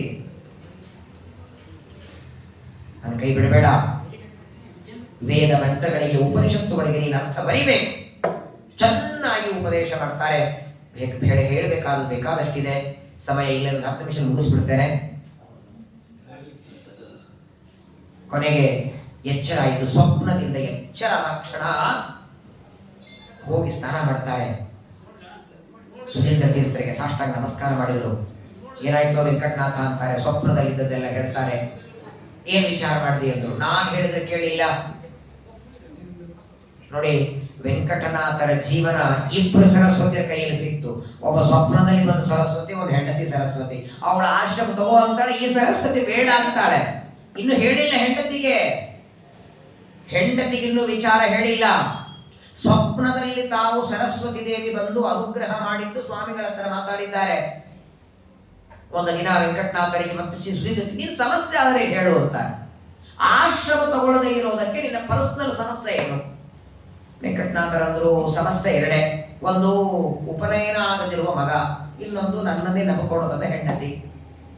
ಒಂದು ಮಾತು ಸತ್ಯ ನೋಡು, ಹೆಂಡತಿ ಕೊನೆಯವರೆಗೂ ಜೊತೆಗಿರೋಳಲ್ಲ. ಇವತ್ತಿನ ನಾಳೆ ಬಿಟ್ಟು ಹೋಗಬೇಕು. ಜೊತೆಗೆ ನೀನೇನು ಅವಳನ್ನ, ನೀನು ಸನ್ಯಾಸಿ ಆದ ನೀನು ಹೆಂಡತಿಯನ್ನು ಪರದೇಸಿ ಮಾಡಲ್ಲ. ಅವರಿಗೆ ಕೊನೆಯವರೆಗೂ ಮಠ ಜವಾಬ್ದಾರಿ ನೋಡ್ಕೊಳ್ತದೆ. ನೀನು ಅದೇ ಚಿಂತೆ ತಾನೆ. ನಾನು ಸನ್ಯಾಸಿ ಆದರೆ ಹೆಂಡತಿ ಊಟ ಏನು, ಆ ಸಮಸ್ಯೆ ಬೇಡ. ಇನ್ನ ಉಳಿದದ್ದು ಮಗನ ಉಪನಯನ, ಅದನ್ನ ನಾಳೆ ನಾವು ಮಾಡ್ತೇವೆ, ಮಠದ ಖರ್ಚು ಹಾಕಿ ಅಂದ್ರು. ನಾಳೆ ಬರೋ ಮುಹೂರ್ತದಲ್ಲಿ ಅಕ್ಷಯ ತೃತೀಯ ಒಳ್ಳೆ ಮುಹೂರ್ತ ಇದೆ, ನೀನು ಮಗನ ಉಪನಯನ ಮಾಡ್ತೇವೆ ಅಂತ ಹೇಳಿ ಎಲ್ಲ ನಿಶ್ಚಯ ಮಾಡಿ ಉಪನಯನ ಫಿಕ್ಸ್ ಆಗಿಬಿಡ್ತು.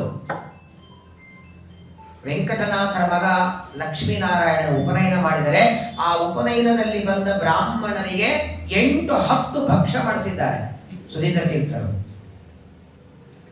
ಉಪನಯನದ ಅಡಿಗೆ ಬಂದವರಿಗೆಲ್ಲ ಮಠದ ಕಡೆಯಿಂದ ಧೋತರ, ತಂಬಿಗೆ, ಥಾಲಿ, ಬೆಳ್ಳಿ ತಂಬಿಗೆ ಇವ್ರು ಕೊಡಬೇಕಾದದ್ದು ಮಠದ ಕಡೆಯಿಂದ ಕೊಡಿಸ್ತಾರೆ. ಪ್ರಾಯ ಆ ತರಹದ ಉಪನಯನ ಹಿಂದೆಂದೂ ನಡೆದಿಲ್ಲ. ಸಾವಿರಾರು ಜನ ಊಟಕ್ಕೆ ಬಂದಿದ್ದಾರೆ, ಭಕ್ಷ್ಯ ಭೋಜ್ಯ, ಉಪನಯನ ಆಯಿತು, ಮಗನಿಗೆ ಸಂಸ್ಕಾರ ಆಯಿತು. ಉಪನಯನ ದಿವಸ ರಾತ್ರಿ ಮಂಚದ ಮೇಲೆ ಮಲಗಿದರಂತೆ ಗಂಡ ಹೆಂಡತಿ ವೆಂಕಟನಾಥ ಸರಸ್ವತಿ ಗಂಡನಿಗಂತಾಳೆ, ಏನ್ ಮಗನ ಉಪನಯನ ಆಯ್ತ್ರಿ, ನೀವು ನಾವು ಇಡೀ ಆಯುಷ್ಯ ದುಡಿದ್ರು ಮಾಡಿದ್ರು ಇಷ್ಟು ಚೆನ್ನಾಗಿ ಮಾಡ್ಲಿಕ್ಕೆ ಆಗ್ತಿರ್ಲಿಲ್ಲ, ಏನ್ ಬೆಳ್ಳಿ ಬಂಗಾರ, ಆದರೆ ಇಷ್ಟೆಲ್ಲ ನಮ್ಮ ಮಗನ ಸಲುವಾಗಿ ಸ್ವಾಮಿಗಳು ಮಾಡಿದ್ರಲ್ಲ, ನಿಜವಾಗಿ ಸ್ವಾಮಿಗಳಿಗೆ ನಾವೇನ್ ಕೊಡ್ಲಿಕ್ಕೆ ಸಾಧ್ಯ? ಇಷ್ಟು ಮಾತು ಯಾವ ಬಾಯಿಂದ ಬಂತು ನೋಡಿ. ವೆಂಕಟನಾಥರಂದ್ರು ಬೀಜ ಬಿತ್ತಲಿಕ್ಕೆ ಇದೇ ಟೈಮ್ ಇದೆ ಅಂದ್ರೆ ಅವರು ಕಾಯ್ತಿದ್ರವರು. ಯಾವಾಗ ಈ ಮಾತು ಹೆಂಡತಿ ಬಾಯಿಂದ ಬಂತು ತಕ್ಷಣದಲ್ಲಿ ಅಂತಾರೆ, ಇಷ್ಟು ಉಪಕಾರ ಸ್ವಾಮಿಗಳು ಮಾಡಿದ್ದಾರೆ, ಅವರ ಒಂದು ಮಾತು ನಡೆಸ್ಲಿಕ್ಕೆ ನಮ್ಮಿಂದ ಆಗ್ತಿಲ್ಲ. ಹೇಳ್ಬಿಟ್ರು ಒಂದು ಮಾತು, ಯಾವುದದು? ಏನ್ ಮಾತು ನಡೆಸ್ಲಿಕ್ಕೆ ಆಗ್ತಿಲ್ಲ? ಸರಸ್ವತಿ ಬಾಯಿ ಕೇಳ್ತಾರೆ, ಏನಿಲ್ಲ ಸ್ವಾಮಿಗಳು ನನಗೊಂದು ಕೊಡಬೇಕು ಅನ್ಕೊಂಡಿದ್ದಾರೆ, ಇವ್ರ ಬಾಯಿಗೆ ಸನ್ಯಾಸ ಬರ್ತಿಲ್ಲ. ಸನ್ಯಾಸ ಅಂದಾಕ್ಷಣ ಏನ್ ರಿಯಾಕ್ಷನ್ ಹೆಂಡತಿಯಲ್ಲ ಆಗತ್ತೆ ಅಂತ. ಮೊದಲಂತ ನನಗೊಂದು ಸ್ವಾಮಿಗಳು ಕೊಡ್ಬೇಕು ಅನ್ಕೊಂಡಿದ್ದಾರೆ, ಏನ್ ಕೊಡ್ಬೇಕು ಅನ್ಕೊಂಡಿದ್ದಾರೆ? ಹೆಂಗ್ ಹೇಳೋದಪ್ಪ, ಗೊಂದಲ ಆಯ್ತು ಅವ್ರಿಗೆ. ಇಲ್ಲ, ನನಗೆ ಸನ್ಮಾನ ಮಾಡ್ಬೇಕು ಅನ್ಕೊಂಡಿದ್ದಾರೆ. ನಿಮಗೆ ಸನ್ಮಾನವ, ಆದ್ರೆ ಆ ಸನ್ಮಾನಕ್ಕೆ ನೀವು ಒಪ್ಪಿಗೆ ಕೊಡಬೇಕು. ಒಪ್ಪಿಗೆ ಕೊಡಬೇಕು ಅಂದಾಗಲೇ ಗೊತ್ತಾಗ್ಬೇಕಲ್ಲ ಇವರಿಗೆ ಸನ್ಮಾನ ಅಲ್ಲ ಸನ್ಯಾಸ ಅಂತ. ಇವರು ಬಾಯಿ ಬಿಚ್ಚಿ ಹೇಳ್ತಾ ಇಲ್ಲ. ಸರಸ್ವತಿ ಬಾಯಿ ಅಂತಾರೆ, ಗಂಡನಿಗೆ ಸ್ವಾಮಿಗಳ ಸನ್ಮಾನ ಮಾಡ್ತಾರೆ ಅಂದ್ರೆ ಬೇಡ ಅಲ್ಲಕ್ಕೆ ನಾನು ದಡ್ಡಿದ್ದೀನ? ನಿಮ್ಮ ವಿದ್ಯೆಗೆ ಸನ್ಮಾನ ಬಹಳ ಒಳ್ಳೆಯದು, ನಾನು ಒಪ್ಪಿಗೆ ಇದೆ ಅಂತ ಹೇಳಿ. ಸನ್ಮಾನ ಕೇಳಿ ಒಪ್ಪಿಗೆ ಕೊಡ್ತಿದ್ದಿ, ಸನ್ಯಾಸ ಕೇಳಿ ಇಲ್ಲ, ಅದು ಹಾಗಲ್ಲ ಅಂತಾರೆ. ಇಲ್ಲ, ಏನು ಇಲ್ಲ, ನಾಳೆ ಹೋಗಿ ಸ್ವಾಮಿಗಳ ಹತ್ರ ಹೇಳಿ ಸನ್ಮಾನಕ್ಕೆ ನಿಮ್ಮ ಹೆಂಡತಿ ಒಪ್ಪಿಗೆ ಇದೆ ಅಂತ. ವೆಂಕಟನಾಥರಂತಾರೆ, ನನಗೆ ಇನ್ನೂ ತಿಳುವಳಿಕೆ ಬರ್ತಿಲ್ಲ, ಹೆಂಗೆ ಹೇಳಿ ನಾನು? ಆ ಸನ್ಮಾನ ಹೆಂಗಿದೆ ಅಂದ್ರೆ, ಆ ಸನ್ಮಾನ ಮಾಡಿದ ಮೇಲೆ ನಾಳೆ ನಿನ್ ಜೊತೆಗೆ ನಾನು ಮಾತಾಡೋ ಹಂಗಿಲ್ಲ, ನನಗೆ ನಿನಗೆ ಸಂಬಂಧ ಇಲ್ಲ, ಆತ್ಮಶ್ರಾದ್ದ ಮಾಡಿಕೊಂಡ್ರೇನೆ ಆ ಸನ್ಮಾನ ಆಗೋದು. ಅದೆಂತ ಸನ್ಮಾನ ಅಂತಾರೆ? ಗಂಡನಿಗೆ ಸನ್ಮಾನ ಅಂದ್ರೆ ಹೆಂಡತಿ ದೂರ ಆಗೋ ಸನ್ಮಾನನ? ಇಷ್ಟು ಹೇಳಿದ್ರು ತಲೆ ಹೋಗಿಲ್ಲ ಅಂತ ಹೇಳಿಬಿಡ್ತಾರೆ. ಸನ್ಮಾನ ಅಂದ್ರೆ ಆತ್ಮಶ್ರಾದ್ದ ಯಾವಾಗ ಮಾಡ್ಕೊಳ್ತಾರೆ? ಸನ್ಯಾಸ ಕೊಟ್ಟಾಗ. ನನಗೆ ಸನ್ಯಾಸ ದೀಕ್ಷೆ ಕೊಡಬೇಕು ಅನ್ಕೊಂಡಿದ್ದಾರೆ ಸ್ವಾಮಿಗಳು. ಸನ್ಯಾಸ 3 ಅಕ್ಷರ ಕಿವಿಗೆ ಬಿದ್ದಿದೆ, ನೆಲಕ್ಕೆ ಬಿದ್ದಿದ್ದಾರೆ ಸರಸ್ವತಿ. ಎಚ್ಚರ ತಪ್ಪಿ ಬಿದ್ದಿದ್ದಾರೆ. ಈ ಸಮಸ್ಯೆಗೆ ಹೇಳಿರಲಿಲ್ಲ ಇಷ್ಟು ವರ್ಷ. ಅವರು ಹೆಂಡತಿಯನ್ನು ಎಬ್ಬಿಸ್ತಾರೆ, ಕಣ್ಣೊಳಗೆ ದಳದಳ ನೀರು, ಸರ್ವಥಾ ಬೇಡಿ ಅಂತಾರೆ ಅವರು. ಸನ್ಮಾನ ಅಂದ್ರೆ ಶಾಲೆ ಹೊಂಚುತ್ತಾರೆ, ಏನೋ ಗೌರವ ಮಾಡ್ತಾರೆ ಅಂದ್ರೆ ಬೇಡ ಅಂತಾರೆ. ನೀವು ಸನ್ಯಾಸಿ ಆದ್ರೆ ತವರು ಮನೇನೆ ಕಂಡಿಲ್ಲ ನಾನು. ಮದುವೆ ಮಾಡಿ ಇದನ್ನ ಮಮ ಅಂತ ನನ್ನನ್ನು ನಿಮಗೆ ದಾನ ಮಾಡಿದ ದಿನದಿಂದ ಒಂದು ದಿನ ತವರು ಮನೆಗೆ ಹೋಗಿಲ್ಲ. ನನ್ನ ಸರ್ವಸ್ವವು ನೀವೇ, ಅತ್ತೆನೂ ನೀವೇ, ಮಾವನು ನೀವೇ, ಗಂಡನು ನೀವೇ, ದೇವರೆಲ್ಲಾನು ನೀವೇ. ನೀವು ಬಿಟ್ಟು ಹೋದ್ರೆ ಏನ್ ಮಾಡ್ಲಿ? ಜೊತೆಗೆ ಸಣ್ಣ ಮಗ ಇದ್ದಾನೆ. ಒಂದು ದಿನ ನೀವು ಸೀರೆ ತಂದು ಕೊಡದೇ ಇದ್ರು ನಾನು ಬೇಕಂದಿಲ್ಲ, ರತ್ನ ಮುತ್ತು ಬೇಕಂದಿಲ್ಲ, ಕಿರೀಟ ಬೇಕಂದಿಲ್ಲ, ವಜ್ರ ಬೇಕಂದಿಲ್ಲ. ನೀವು ಜೊತೆಗಿದ್ರೆ ಸಾಕು. ದಯಮಾಡಿ ಸನ್ಯಾಸಕ್ಕೆ ಮಾತ್ರ ಬೇಡ. ಪ್ರಾಯ ಅವತ್ತು ಆ ಸರಸ್ವತಿ ಬಾಯಿ ರಾಘವೇಂದ್ರ ಸ್ವಾಮಿಗಳ ಪೂರ್ವಾಶ್ರಮದ ಹೆಂಡತಿ ಸನ್ಯಾಸ ಬೇಡ ಅಂತ ಮೊದಲಂದ್ರು, ಆಮೇಲೆ ಅವರೇ ಒಪ್ಪಿಗೆ ಕೊಡ್ತಾರೆ. ಅವ್ರು ಕೊಟ್ಟಿರ್ಲಿಲ್ಲ ಅಂದ್ರೆ ನೀವೆಲ್ಲಿ ಪಟ್ಟಾಭಿಷೇಕ ಆಚರಣೆ ಮಾಡ್ತಿದ್ರಿ? ಇವತ್ತು ಪಟ್ಟಾಭಿಷೇಕ ಆಚರಣೆ ಮಾಡ್ಲಿಕ್ಕೆ ಆ ತಾಯಿಗೆ ಒಂದು ಟ್ಯಾಂಕ್ಸ್ ಹೇಳ್ಬೇಕು ನಾವು. ಯಾಕಂದ್ರೆ ಇವ್ರ ಮಾತು ಹೆಂಡತಿ ಒಪ್ಪಿಗೆ ಕೊಡೋದು ಹೊರತು ನಾನು ತಗೊಳ್ಳಲ್ಲ. ಅದು ಸ್ವಾಮಿಗಳ ಮುಂದೆ ಹೇಳಿದರು. ಸುಧೀಂದ್ರ ತೀರ್ಥರ ಮುಂದೆ ಹೇಳ್ತಾರೆ, ಆಯ್ತು ಸ್ವಾಮಿ, ಮಗನ ಉಪನಯನ ಮಾಡಿದರೆ ಮಗನ ಒಂದು ಜವಾಬ್ದಾರಿ ಮುಗಿತು, ವಿದ್ಯಾಭ್ಯಾಸ ಮಠದಲ್ಲಿ ಆಗತ್ತೆ, ಇನ್ನು ಇರೋದೇ ಒಂದು ಜವಾಬ್ದಾರಿ, ಏನು ಬೇಡ, ನನ್ನ ಹೆಂಡತಿಯನ್ನು ಆ ವರ್ಷ ಆಯುಷ್ಯ ಇರುವವರೆಗೆ ಮಠ ಊಟಕ್ಕೆ ಹಾಕತ್ತೆ. ಅವಳ ಬಾಯಿಂದ ಒಂದು ಮಾತು ಬರಲಿ, ನೀವು ಸನ್ಯಾಸಿ ಆಗ್ರಿ, ಅವರಲ್ಲಿ ನಾಳೆನೆ ನನ್ನ ಪೀಠಾಧಿಪತಿ ಆಗ್ತೆ. ಅವ್ರು ಹೇಳೋದು ಹೊರತು ತಗೊಳ್ಳಲ್ಲ. ಹೇಳೋದು ಹೊರತು ತಗೊಳ್ಳೋದು, ಒಪ್ಪಿಸ್ಬೇಕು ಯಾರು ಅವಳನ್ನ? ಅವಳಾದವರು ಒಪ್ಪಬೇಕು. 1 ದಿನ 2 ದಿನ 3 ದಿನ, ಈ 3 ಸನ್ಯಾಸಿ ಆಗ್ತೇನೆ ಅಂತ ಇವ್ರು ಅನ್ನೋದಕ್ಕೆ 3 ದಿನ ಊಟನೇ ಬಿಟ್ಟರು ಅವರು. ಎಲ್ಲಿ ಗಂಡ ಸನ್ಯಾಸ ಗತಿ ಏನು ಅಂತ. ಒಂದು ದಿನ ರಾತ್ರಿ ಹೊತ್ತು ಬಹಳ ವಿಚಾರ ಮಾಡ್ತಾ ಒಬ್ಬಂಟಿಕರಾಗಿ ಸರಸ್ವತಿ ಮಲಗಿದ್ದಾರೆ. ಧಿಯೋ ಯೋನ ಪ್ರಚೋದಯ ಪರಮಾತ್ಮ ವಾಯುದೇವರು ದೇವತೆಗಳು ಪ್ರೇರಣೆ ಮಾಡಿ ರಾತ್ರಿ ಎಲ್ಲ ವಿಚಾರ ಮಾಡಿ ಮಾರನೇ ದಿನ ಬೆಳಗ್ಗೆ ಎದ್ದು ತಮ್ಮ ಗಂಡನಿಗೆ ಹೇಳ್ತಾರೆ, ನೀವು ಗಂಡ ಆಗಿದ್ರೆ ನನಗ ಮಾತ್ರ, ಆದರೆ ಸನ್ಯಾಸಿಯಾಗಿ ಗುರುವಾದರೆ ಜಗತ್ತಿಗೆ ಗುರುವಾಗ್ತಿರಲ್ಲ ನೀವು, ಹಾಗಾದ್ರೆ ನನ್ನ ವೈಯಕ್ತಿಕ ಆಗಿ ನಿಮ್ಮನ್ನ ಕಟ್ಟಿ ಹಾಕೋದಿಲ್ಲ ಅಂತ. ನನಗ ಮಾತ್ರ ನೀವು ಗಂಡ ಆಗಿರೋದು ನನಗೆ ಇಷ್ಟ ಇಲ್ಲ, ಜಗದ್ಗುರುಗಳಾಗ್ತೀರಿ ಅಂದ್ರೆ ಏನ್ ಪರವಾಗಿಲ್ಲ, ಕೊನೆ ಪಕ್ಷ ನೀವು ನನ್ನ ಜೊತೆ ಮಾತಾಡದಿದ್ರು ದೂರದಲ್ಲಿ ನೀವು ಹೋಗ್ತಿದ್ರೆ ಪೂರ್ವಾಶ್ರಮದ ನನ್ನ ಗಂಡ ಅಂತ ಬೇಡ, ಸ್ವಾಮಿಗಳು ಅಂತ ನಿಮ್ಮನ್ನು ದೂರದಿಂದ ನೋಡಬಹುದಲ್ಲ, ನಾನು ಸಾಕು ನನಗೆ ಅಷ್ಟೇ. ಕೋಟಿ ಜನ್ಮಗಳ ಪುಣ್ಯದಿಂದ ಈ ಭಾಗ್ಯ ಸಿಗತ್ತೆ, ಅವಶ್ಯವಾಗಿ ಗುರುಗಳಿಗೆ ಆಗಲಿ ಅಂತ ಹೇಳ್ರಿ. ಹೆಂಡತಿ ಹೂ ಅನ್ನೋದೇ ತಡ ನೋಡಿ ಎಷ್ಟು ಬೇಗ ಓಡಿ ಬರ್ತಾರೆ ಸ್ವಾಮಿಗಳಿಗೆ ಹೇಳ್ತಾರೆ, ಸ್ವಾಮಿ ಹೆಂಡತಿ ಅನುಮತಿ ಸಿಕ್ಕಿದೆ ಸರಿ ಅಂತ ತಂಜಾವೂರಿಗೆ ಬರ್ತಾರೆ. ಸನ್ಯಾಸದ ಸಿದ್ಧತೆ, ಸುನ್ನಿಯಲ್ಲಿ ಸನ್ಯಾಸ ಕೊಡೋದಂದ್ರೆ ಮೊದಲು ಆತ್ಮಶ್ರಾದ್ದ ಆಗಬೇಕು. ಇವತ್ತಿನಿಂದ ಯಾರು ನನಗಿಲ್ಲ, ನಾನು ಯಾರಿಗೋಸ್ಕರ ಇಲ್ಲ, ಯಾರ ಸತ್ರು ನನಗೇನಿಲ್ಲ, ಸ್ವತಃ ತಮ್ಮ ಬಗ್ಗೆನೇ ಆತ್ಮಶ್ರಾದ್ದ, ತಮ್ಮ ಬಗ್ಗೆ ತಾವು ಶ್ರಾದ್ದ ಮಾಡ್ಕೊಳ್ತಾರೆ, ಎಲ್ಲರ ಬಗ್ಗೆ ಶ್ರಾದ್ದ ಮಾಡಬೇಕು. ಹೆಂಡತಿ ಇಲ್ಲ, ಮಕ್ಕಳಿಲ್ಲ, ಆತ್ಮಶ್ರಾದ್ದ ಆಯಿತು.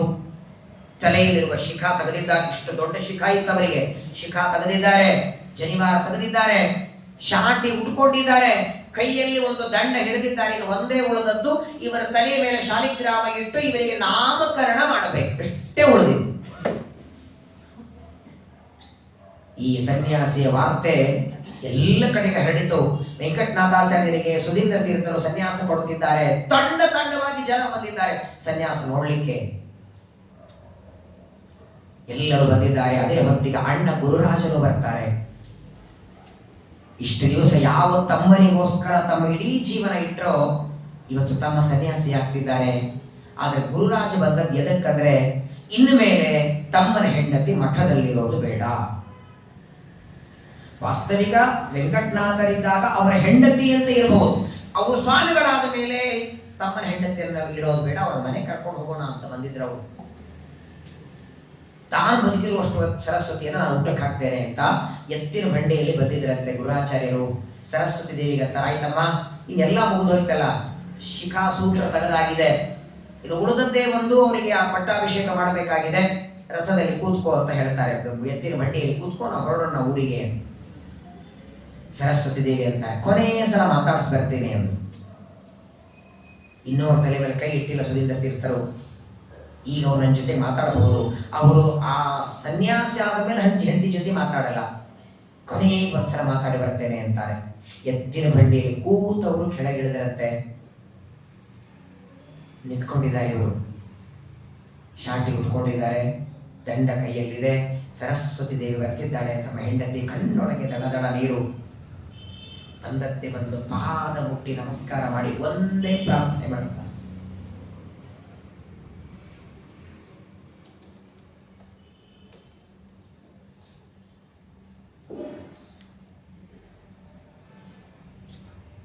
ಸರಸ್ವತಿ ದೇವಿ ಒಂದೇ ಮಾತು ಹೇಳ್ತಾರೆ, ನಾಳೆ ನೀವು ರಾಯರಾದ ಮೇಲೆ ನಿಮ್ಮನ್ನು ಮಾತಾಡ್ಸ್ಲಿಕ್ಕೆ ಆಗೋದಿಲ್ಲ ಸನ್ಯಾಸಿ ಆದಮೇಲೆ, ಅದರ ಒಂದೇ ನಿಮ್ಮಲ್ಲಿ ಪ್ರಾರ್ಥನೆ, ನೀವು ಸನ್ಯಾಸಿಗಳಾದ ಮೇಲೆ ನನ್ನನ್ನು ಹೆಂಡತಿ ಅಂತ ನೋಡದಿದ್ರು, ಹೆಂಡತಿ ಅಂತ ಕರೀದೇ ಇದ್ರು, ಯಾವತ್ತೋ ಒಂದು ದಿನ ದೇವರ ಎದುರಿಗೆ ಇವಳು ನನ್ನ ಭಕ್ತಳು ಅಂತ ಮಾತ್ರ ಹೇಳದೆ ಮರಿಬೇಡಿ, ಇವಳು ಭಕ್ತಳು, ಇವಳನ್ನು ಉದ್ಧಾರ ಮಾಡುವಂತ ನನ್ನ ಪರವಾಗಿ ಒಂದು ಪ್ರಾರ್ಥನೆ ದೇವರ ಹತ್ರ ಮಾಡಿ. ಏನು ನಿಮ್ಮಿಂದ ಅಪೇಕ್ಷೆ ಇಲ್ಲ ನನಗೆ, ನಾನು ದೇವರ ಮುಂದೆ ನಿಂತಾಗ ಯಾರಮ್ಮ ನೀನು ಅಂತ ಕೇಳಿದರೆ ಆಗ ನೀವಲ್ಲಿ ಬಂದು ಹೇಳಿ ನನ್ನ ಪೂರ್ವಾಶ್ರಮದ ಹೆಂಡತಿ ಸ್ವಾಮಿ ಅಂತ ಇಷ್ಟ ಹೇಳಿಬಿಡಿ ಸಾಕು ನಂದು ಅಂತ. ಪಾದ ಮುಟ್ಟಿ ನಮಸ್ಕಾರ ಮಾಡ್ತಾರೆ, ಕಣ್ಣೊಳಗೆ ದಡ ನೀರು. ಇವರಿಗೂ ತಡಿಲಿಕ್ಕೆ ಆಗ್ತಾ ಇಲ್ಲ. ಮಗ ಲಕ್ಷ್ಮೀನಾರಾಯಣ ಬರ್ತಾರೆ, ಆಲಿಂಗನ ಮಾಡಿಕೊಂಡು ತಲೆ ಮೇಲೆ ಕೈ ಇಟ್ಟಿದ್ದಾರೆ. ಹೆಂಡತಿ ಮಗುವನ್ನು ಕರ್ಕೊಂಡು ಗುರಾಚಾರಲ್ಲಿಂದ ಹೊರಡುತ್ತಾರೆ. ಫಾಲ್ಗುಣ ಮಾಸ ಶುಕ್ಲ ಪಕ್ಷ ದ್ವಿತೀಯ ತಿಥಿ. ಸುಧೀಂದ್ರ ತೀರ್ಥರು ತಂಜಾವೂರಿನಲ್ಲಿ ಶಾಲಿಗ್ರಾಮವನ್ನು, ನರಸಿಂಹ ಶಾಲಿಗ್ರಾಮವನ್ನು ತಲೆ ಮೇಲೆ ಇಟ್ಟು ಪಟ್ಟಾಭಿಷೇಕ ಮಾಡಿ ವೆಂಕಟನಾಥರಿಗೆ ಶ್ರೀ ರಾಘವೇಂದ್ರ ತೀರ್ಥ ಅನ್ನುವ ನಾಮಕರಣವನ್ನು ಮಾಡಿ ಪಟ್ಟಾಭಿಷೇಕ 405 ವರ್ಷಗಳ ಹಿಂದೆ ಈ ಫಾಲ್ಗುಣ ಶುದ್ಧ ದ್ವಿತೀಯ ಅಭಿಷೇಕ ಮಾಡಿ ಅನುಗ್ರಹವನ್ನು ಮಾಡಿದ್ದಾರೆ. ಅವರ ಚರಿತ್ರೆ ಬಹಳ ವಿಸ್ತಾರವಾದದ್ದು. ಸಮಯ ಆಗಿದೆ. ಹಾಗಾಗಿ ಪಟ್ಟಾಭಿಷೇಕದವರೆಗೆ ಮಾತ್ರ ಅವರ ಚರಿತ್ರೆಯನ್ನು, ಅದು ಸಂಕ್ಷೇಪದಲ್ಲಿ ನೀವೆಲ್ಲ ಕೇಳಿದ್ದೀರಿ. ಪಟ್ಟಾಭಿಷೇಕ ಆಯಿತು, ರಾಘವೇಂದ್ರ ತೀರ್ಥ ಅಂತ ನಾಮಕರಣ ಆಯಿತು. ಕೆಲವು ದಿನಗಳವರೆಗೆ ಸುಧೀಂದ್ರ ತೀರ್ಥರ ಜೊತೆಗೆ ಸಂಚಾರ ಆಗುತ್ತೆ. ಅನಂತರ ಸುಧೀಂದ್ರ ತೀರ್ಥರು ನವವೃಂದಾವನದಲ್ಲಿ ವೃಂದಾವನ ಪ್ರವೇಶ, ಗುರುಗಳ ಮಹಾಸಮಾರಾಧನೆ ಮಾಡಿ ಇವರ ಸಂಚಾರ ಶುರುವಾಗುತ್ತೆ.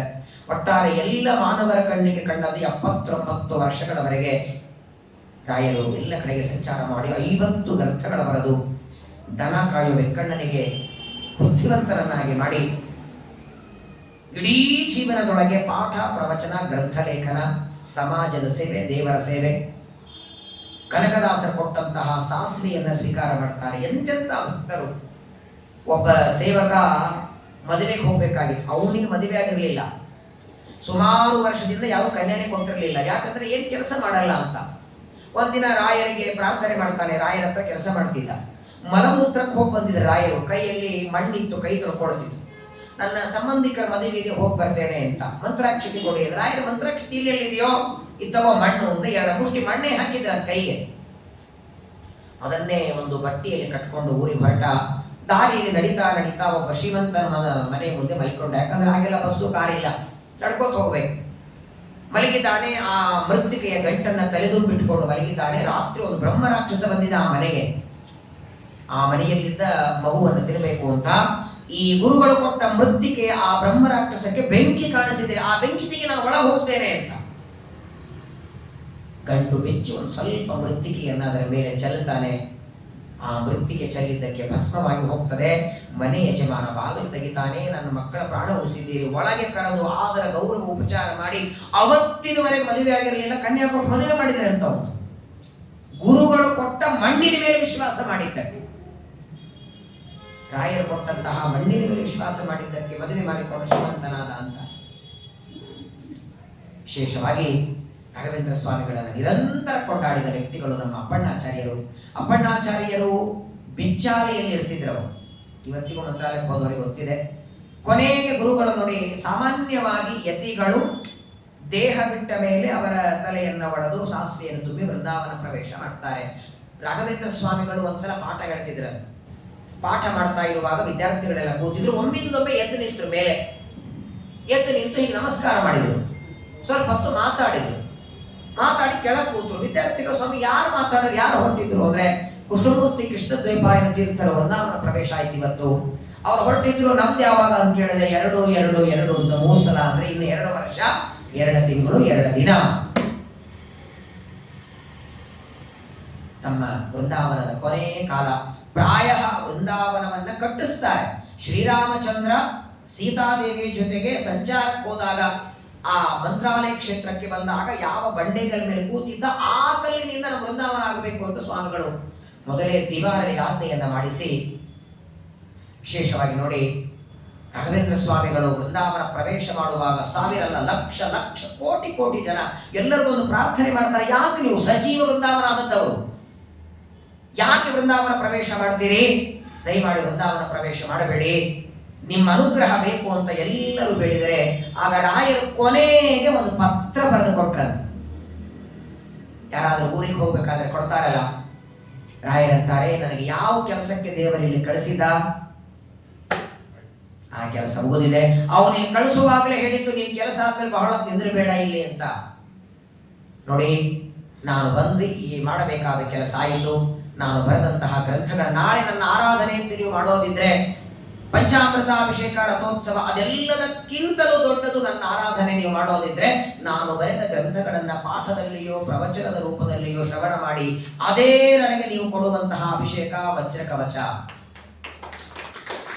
ಪ್ರಾಯ ಸಾಮಾನ್ಯವಾಗಿ ಯಾರು ಬರೆದ ಪತ್ರ ಅದು ಉಳಿದಂಗಿಲ್ಲ. ನನ್ನ ಹತ್ರ ಇದೆ, ಆಮೇಲೆ ಬೇಕಾದ್ರೆ ಜೆರಾಕ್ಸ್ ಮಾಡಿ ಕೊಡ್ತೇನೆ. ಒಂದ್ಸಲ ಈ ಪತ್ರ ನೀವು ಓದಿ. ವೃಂದಾವನ ಪ್ರವೇಶ ಮಾಡುವಾಗ ರಾಯರು ಹೇಳಿದ ಮಾತು. ಪ್ರಾಯ ಗ್ರಂಥಲ್ಲ ಅಂದ್ರೆ ನಾವು ಹೇಳಿದ್ದೆ ಅಲ್ಲ, ಟೀಕರಾಯ ಸುಧಾ ಬರೆದಿದ್ದವ್ರು ಹೇಳಿದ ಮಾತೆ. ಕೊನೆ ಕಾಲದಲ್ಲಿ ನಮ್ಮನ್ನೆಲ್ಲ ಉದ್ದೇಶಿಸಿ ನಾವು ಹೇಗೆ ಮಾಡಬೇಕು, ಏನು ಜೀವನ ಮಾಡಬೇಕು, ಯಾವ ರೀತಿ ಜೀವನ ಮಾಡಿದ್ರೆ ದೇವರು ಉದ್ಧಾರ ಮಾಡ್ತಾರೆ. ಕೊನೆ ಕಾಲದಲ್ಲಿ ನಮಗೆಲ್ಲ ಈ ಪತ್ರವನ್ನ ಬರೆದು ಗುರುಗಳು ಶ್ರಾವಣ ಮಾಸದ ಕೃಷ್ಣ ಪಕ್ಷ ದ್ವಿತೀಯ ವೃಂದಾವನ ಪ್ರವೇಶ ಮಾಡ್ತಾರೆ. ಅಂತಹ ಮಹನೀಯರ, ಜ್ಞಾನಿಗಳ, ತಪಸ್ವಿಗಳು, ಮೇಧಾವಿಗಳು, ಪ್ರಚಂಡ ಮೇಧಾಶಕ್ತಿಗಳು ಅಪ್ಪಣ್ಣಾಚಾರ್ಯರು ವೃಂದಾವನದಲ್ಲಿ ರಾಯರು ಕೂತಿದ್ದಾರೆ. ಇನ್ನು ಬಿಚ್ಚಾಲೆಯಲ್ಲಿ ಇರುವಾಗ ಗೊತ್ತಾಯಿತು, ಆಗಲೇ ಶುರು ಮಾಡಿಬಿಡ್ತಾರೆ. ಶ್ರೀ ಪೂರ್ಣಬೋಧ ಗುರುತೀರ್ಥ ಪಯೋಕ್ತಿಪಾರ. ಇವಾಗ ಆಮೇಲೆ ಕೊಡ್ತೀವಿ, ಒಂದೇ ಕಾಪಿ ಇದೆ ಕಳೆದವರು. ಶ್ರೀ ಪೂರ್ಣಬೋಧ ಗುರುತೀರ್ಥ ಪಯೋಕ್ತಿಪಾರ ಅಂತ ಬಿಚ್ಚಾಲೆಯಿಂದ ಬರುವಾಗಲೇ ಶುರು ಮಾಡಿಬಿಟ್ರಂತೆ. ನದಿ ದಾಟಿ ಬರ್ತಿದ್ದಾರಾಗ ಮಹಿಮಾಲೋಕಿ ರಾಘವೇಂದ್ರೋ ಮಹಾಯೇಶ ಶ್ರೀಮದ್ ವರದೊಂದ ಸಿಂಧೂ ಪ್ರಸಾನಗ ಗುರುಗಳ ಮುಂದೆ ಮಾಡಿದ್ದಲ್ಲ, ಓಡಿ ಓಡಿ ಬರ್ತಿದ್ದಾರೆ. ಬರೋದ್ರೊಳಗೆ ಯೋ ಭಕ್ತ್ಯ ಗುರು ರಾಘವೇಂದ್ರ ಚರಣ ದ್ವಂದ್ವಂ ಸ್ಮರಣ್ಯ ಪಡೆ ಸ್ತೋತ್ರಂ ದಿವ್ಯವಿದಂ ಸದಾ ನೈವ ವೇದಸ್ಯ ಸುಖಂ ಕಿಂಚನ ಕಿಂ ತುಷ್ಟಾರ್ಥ ಸಮೃದ್ಧಿರೇವ ಕಮಲಾನಾಥ ಪ್ರಸಾದೋದಯ ಕೀರ್ತಿರ್ದಿಗ್ವಿದಿತಾ ವಿಭೂತಿರತುಲಾ ವಿಭೂತಿರತುಲಾ. ವೃಂದಾವನ ಮುಂದೆ ನಿಂತಿದ್ದಾರೆ. ಬಂದು ಮೇಲ್ಗಡೆ ಕಲ್ಲಿಟ್ಟಾಯಿತು, ದರ್ಶನ ಇಲ್ಲ. ಇಡೀ ಆಯುಷ್ಯ ತನಗೆ ದರ್ಶನ ಕೊಟ್ಟ ಗುರುಗಳು ಕೊನೆ ಕಾಲದಲ್ಲಿ ದರ್ಶನ ಕೊಡಲಿಲ್ಲ. ದಳ ದಳ ನೀರು. ಆಗ ವೃಂದಾವನದಿಂದ ಧ್ವನಿ ಬಂತು. ಸ್ಟ್ಯಾಂಪ್ ಅಂತಾರೆ ನೋಡಿ, ಸಾಕ್ಷಿ ಹಯಾಸ್ಯೋತ್ರ. ಈ ಸ್ತೋತ್ರಕ್ಕೆ ಹಯಾಸ್ಯ ಅಂದ್ರೆ ಹಯಗ್ರೀವ ದೇವರೇ ಸಾಕ್ಷಿ. ಹಾಗಾಗಿ ಇವತ್ತು ರಾಯರ ಸ್ತೋತ್ರ ಒಬ್ಬ ಗೃಹಸ್ಥರು ಬರೆದರೂ ಕೂಡ ಯತಿಗಳು ಇದನ್ನ ಪಠನ ಮಾಡ್ತಾರೆ. ಇವತ್ತು ಅಷ್ಟೋತ್ತರ ಪಾರಾಯಣ ಮಾಡುವ ಸಂಪ್ರದಾಯ ಬಂದದ್ದು ಇದಕ್ಕೆ ಸ್ಟ್ಯಾಂಪ್ ಅನ್ನು ರಾಯರೇ ಹಾಕ್ತಾರೆ. ಅಂತಹ ಅನಂತ ಅನಂತ ಉಪಕಾರ ಮಾಡುವ ಪರಮಾತ್ಮನನ್ನ ಜಗತ್ತಿಗೆ ಸಾರಿದ ಮಹನೀಯರು, ತಪಸ್ವಿಗಳು, ರಾಘವೇಂದ್ರ ಸ್ವಾಮಿಗಳು. ಅವರ 405ನೇ ವರ್ಷದ ಪಟ್ಟಾಭಿಷೇಕ ಮಹೋತ್ಸವ ನಮ್ಮ ಮಾಧ್ವ ಸಂಘದಲ್ಲಿ ನಡೀತಾ ಇದೆ. ನಿಜವಾಗಿಯೂ ನಮ್ಮ ಗೋವರ್ಧನವರೆಲ್ಲರೂ ಹೇಳ್ತಿರ್ತಾರೆ, ನಮ್ಮ ಮಾಧ್ವ ಸಂಘ ಏನು ಕಮ್ಮಿ ಅಲ್ಲ ಯಾವುದಕ್ಕೂ. ಬೆಂಗಳೂರಲ್ಲಿ ಅನೇಕ ಮಠಗಳಿವೆ, ಬೇಕಾದಷ್ಟು ಜನ ಡೊನೇಷನ್ ಕೊಡೋರು ಮಾಡೋರು ಇದ್ದಾರೆ. ಆದರೂ ಕೆಲವು ಆರಾಧನೆ, ಕೆಲವು ಸಂದರ್ಭಗಳಲ್ಲಿ ಅಲ್ಲಿ ನಡೆಯೋದಿಲ್ಲ. ಆದರೆ ಪ್ರತಿಯೊಂದು ಆರಾಧನೆ, ಪ್ರತಿಯೊಂದು ಉತ್ಸವಗಳು ಅದು ಅನ್ನದಾನ ಸಹಿತವಾಗಿ ಅದು ಅತ್ಯಂತ ವೈಭವದಿಂದ ಮಾಧ್ವ ಸಂಘಗಳಲ್ಲಿ ನಡೆಯೋದು ಅಂದ್ರೆ ಬಸವೇಶ್ವರನಗರ ಮಾಧ್ವ ಸಂಘ ಮಠಗಳಲ್ಲಿ ನಡೀತದೆ. ಮಠಗಳಲ್ಲಿ ನಡೀತದೆ. ಬೆಂಗಳೂರಲ್ಲಿ ಮಾಧ್ವ ಸಂಘಗಳು ಅಂತ ಎಷ್ಟಿವೆ ನೋಡಿ. ಸಾಯಂಕಾಲ ಪ್ರವಚನಕ್ಕೆ ಕೆಲವು ಮಾಧ್ವ ಸಂಘಗಳಲ್ಲಿ ಪುರಂದರದಾಸರ ಆರಾಧನೆ, ಗೋಪಾಲದಾಸರ ಆರಾಧನೆ, ಮಧ್ವನವಮಿ ಬಿಟ್ರೆ ಪ್ರತಿ ದ್ವಾದಶಿ ತೀರ್ಥ ಪ್ರಸಾದ ಆರಾಧನೆಗಳಲ್ಲಿ, ಈ ತರಹದ ಉತ್ಸವಗಳಲ್ಲಿ ಅದು ನಡೀತದೆ. ಅಂದ್ರೆ ನಾನು ಯಾವಾಗಲೂ ಹೇಳ್ತಿರ್ತೇನೆ, ಮಧ್ವಾಚಾರ್ಯರ ಗ್ರಂಥಗಳ ಪಾಠ ಪ್ರವಚನ 1 ವರ್ಷ ಒಂದು ಕಡೆಗೆ ನಡೆದದ್ದು ಬದರಿ ಕ್ಷೇತ್ರ ಅಂತ. 1 ವರ್ಷ ಒಂದು ಕಡೆಗೆ ನಡೆದರೆ ಅಂಥದ್ರೊಳಗೆ ಎಷ್ಟು ವರ್ಷ ಆಯಿತು ಈ ಸಂಘದಲ್ಲಿ. ಇಲ್ಲಿರುವ ಗೋಡೆ, ಮಣ್ಣು, ಉಸುಕು, ಸಿಮೆಂಟ್ ಒಳಗೆಲ್ಲ ಸುಮಂತ್ ವಿಜಯ ತುಂಬಿದೆ. ಇಲ್ಲೆಲ್ಲ ಕಡೆ ಭಾಗವತ ತುಂಬಿದೆ. 100 ಜನ ವಿದ್ವಾಂಸರು ಪ್ರವಚನ ಮಾಡಿದ್ದಾರೆ. 100 ಜನ ವಿದ್ವಾಂಸರು, ಹರಿದಾಸರು, ಹಾಡಾಡೋರು, ಭಕ್ತರು ನೀವೆಲ್ಲ ಬಂದಿದ್ದೀರಿ. ಹಾಗಾಗಿ ಯಾವತ್ತಾದ್ರೂ ನಿಮ್ಮ ಮನೆಯಿಂದ ನೀವು ಮಾಧ್ವ ಸಂಘಕ್ಕೆ ಬಂದ್ರೆ ಬದರಿ ಯಾತ್ರೆಗೆ, ಕಾಶಿ ಯಾತ್ರೆ ಮಾಡಿದ ಪುಣ್ಯ ಬರ್ತದೆ. ಯತ್ರ ಗಂಗಾಚ ಯಮುನಾಚ ಯತ್ರ ಪ್ರಾಚೀ ಸರಸ್ವತಿ ಯತ್ರ ಸೋಮೇಶ್ವರೋ ದೇವೋ ತತ್ರ ಮಾಂ ಅಮೃತಂ ಕೃತೆ ಇಂದ್ರ ಎಂದು ಪರಿಸರ ಋಗ್ವೇದದ ಮಂತ್ರ ಹೇಳ್ತದೆ. ಅಂತಹ ಭಾಗವತಾದಿ ಗ್ರಂಥಗಳು, ರಾಮಾಯಣ, ಮಹಾಭಾರತ, ಆಚಾರ್ಯರ ಗ್ರಂಥಗಳ ಒಂದು ಪಾಠ ಪ್ರವಚನದ ತವರು ಮನೆ ಇದು. ಇಲ್ಲಿ ನಡಿಬೇಕಾದರೆ ಇದು ಒಬ್ಬರದಲ್ಲ, ಚಪ್ಪಾಳೆಗೆ 2 ಕೈ ಬೇಕಂದ ಮೇಲೆ ಇದರಲ್ಲಿ ಎಲ್ಲರದು ಕೈಗುಣ ಇದೆ. ವಿಶೇಷವಾಗಿ ನೋಡಿ, ನಾನು ಯಾವಾಗಲೂ ಹೇಳ್ತಿರ್ತೀನಲ್ಲ, ನಮ್ಮ ಜೀವನದಲ್ಲಿ ಇಬ್ಬರು ಬೇಕು. ಸರ್ವೋತ್ತಮನಾದ ದೇವರು, ಜೀವೋತ್ತಮನಾದ ವಾಯುದೇವರು, ಇಲ್ಲಿಬ್ಬರು ಇದ್ದಾರೆ. ಆದರೆ ವ್ಯತ್ಯಾಸ ಏನು ಗೊತ್ತಾ? ಅಲ್ಲಿ ಸರ್ವೋತ್ತಮನ ಪ್ರೇರಣೆಯಿಂದ ಜೀವೋತ್ತಮರು ಮಾಡ್ತಾರೆ, ಇಲ್ಲಿ ಜೀವೋತ್ತಮನ ಪ್ರೇರಣೆಯಿಂದ ಸರ್ವೋತ್ತಮ ಮಾಡ್ತಾರೆ.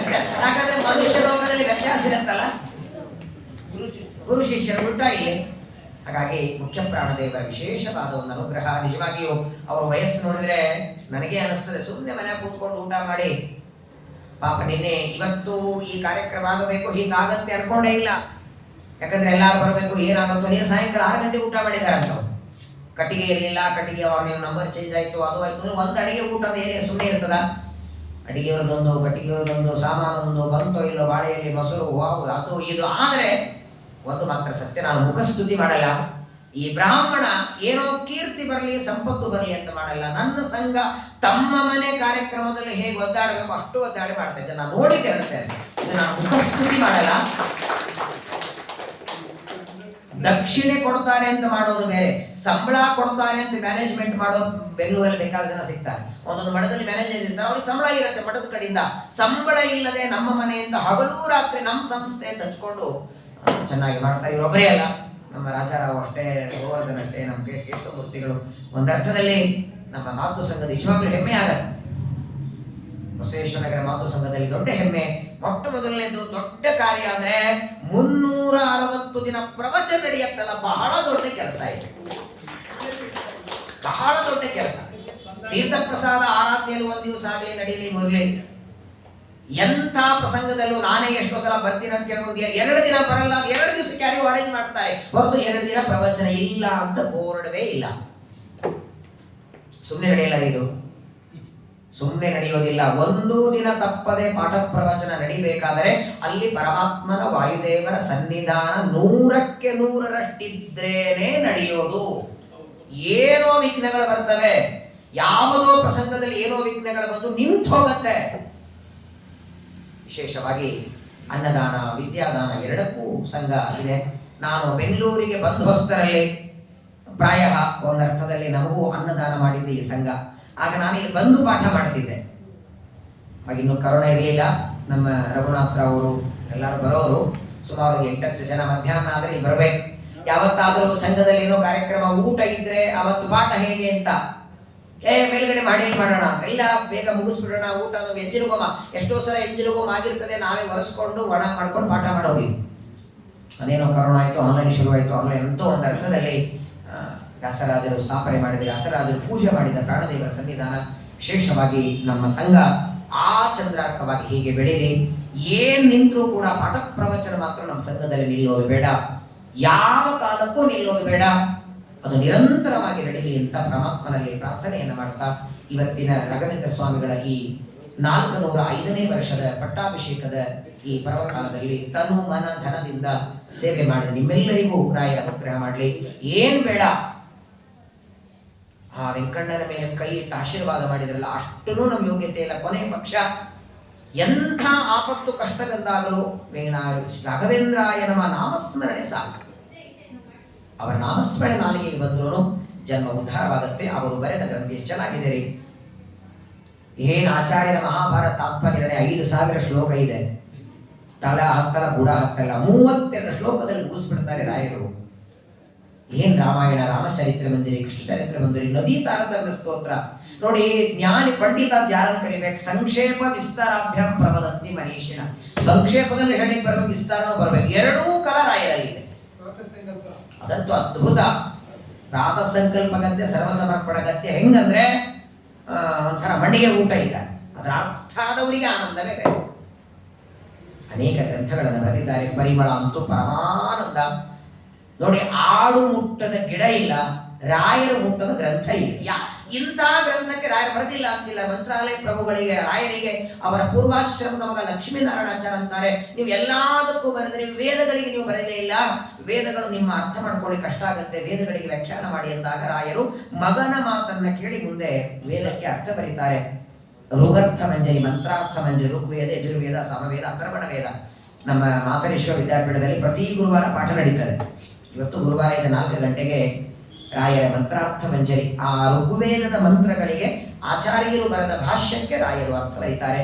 ಇಂತಹ 50 ಗ್ರಂಥವನ್ನ ಕೊಟ್ಟ ಏನ್ರಿ ಕೊಡ್ತೀವಿ ಅವ್ರಿಗೆ ನಾವು ಹೇಳಿ. ಇವತ್ತು ಅವರ ಪಟ್ಟಾಭಿಷೇಕ ದಿನ. ಕೇವಲ ನಮಸ್ಕಾರವನ್ನ ಮಾತ್ರ ಮಾಡ್ತಾ, ಆಯುಷ್ಯ ಇರೋವರೆಗೂ ನಿಮ್ಮ ನಾಮಸ್ಮರಣೆ ಬರಲಿ, ಭಗವಂತನ ಸ್ಮರಣೆಯಾಗಲಿ. ನಿಮ್ಮ ಅನುಗ್ರಹವಾದರೆ ನಿಶ್ಚಿತವಾಗಿ ದೇವರು ಅನುಗ್ರಹ ಮಾಡ್ತಾನೆ. ಅಂತಹ ಪರಮ ಕರುಣಾ ಸಮುದ್ರರಾದ ರೋಗ ಹರನೆ ಕೃಪಾ ಸಾಗರ ಶ್ರೀ ಗುರು ರಾಘವೇಂದ್ರ ಪರಿಪಾಲಿಸೋ ಜಗನ್ನಾಥಾಸರು ರೋಗಹರ ಡಾಕ್ಟರ್ ಅಂತ ಕರೆದಿದ್ದಾರೆ. ನಮ್ಮ ಸಂಸಾರದಲ್ಲಿ ಬರುವ ಎಲ್ಲ ರೋಗವನ್ನು ಪರಿಹಾರ ಮಾಡಲಿ, ದಾರಿದ್ರ್ಯವನ್ನು ಪರಿಹಾರ ಮಾಡಲಿ, ಮಾನಸಿಕ ದುಃಖ ತೊಂದರೆಗಳನ್ನೆಲ್ಲ ದೂರ ಮಾಡಿ ಜ್ಞಾನ ಭಕ್ತಿಯನ್ನು ಕೊಟ್ಟು ಅನುಗ್ರಹವನ್ನು ಮಾಡಲಿ ಅಂತ ಗುರುಗಳ ಪಾದಗಳಲ್ಲಿ ಪ್ರಾರ್ಥನೆಯನ್ನು ಮಾಡ್ತಾ, ಪಟ್ಟಾಭಿಷೇಕದ ನಿಮಿತ್ತಕವಾಗಿ 1-2 ಮಾತುಗಳನ್ನು ರಾಘವೇಂದ್ರ ಸ್ವಾಮಿಗಳ ಅಂತರ್ಯಾಮಿಯಾದ ಸೀತಾಪತಿ ಮೂಲರಾಮದೇವರ ಪಾದಗಳಲ್ಲಿ ಸಮರ್ಪಣೆ ಮಾಡ್ತೇನೆ. ಭಾರತೀಯ ರಮಣ ಮುಖ್ಯ ಪ್ರಾಣಾಂತರ್ಗತ ಶ್ರೀಕೃಷ್ಣ ಹರೇ ನಮೋ ಹರೇ ನಮೋ.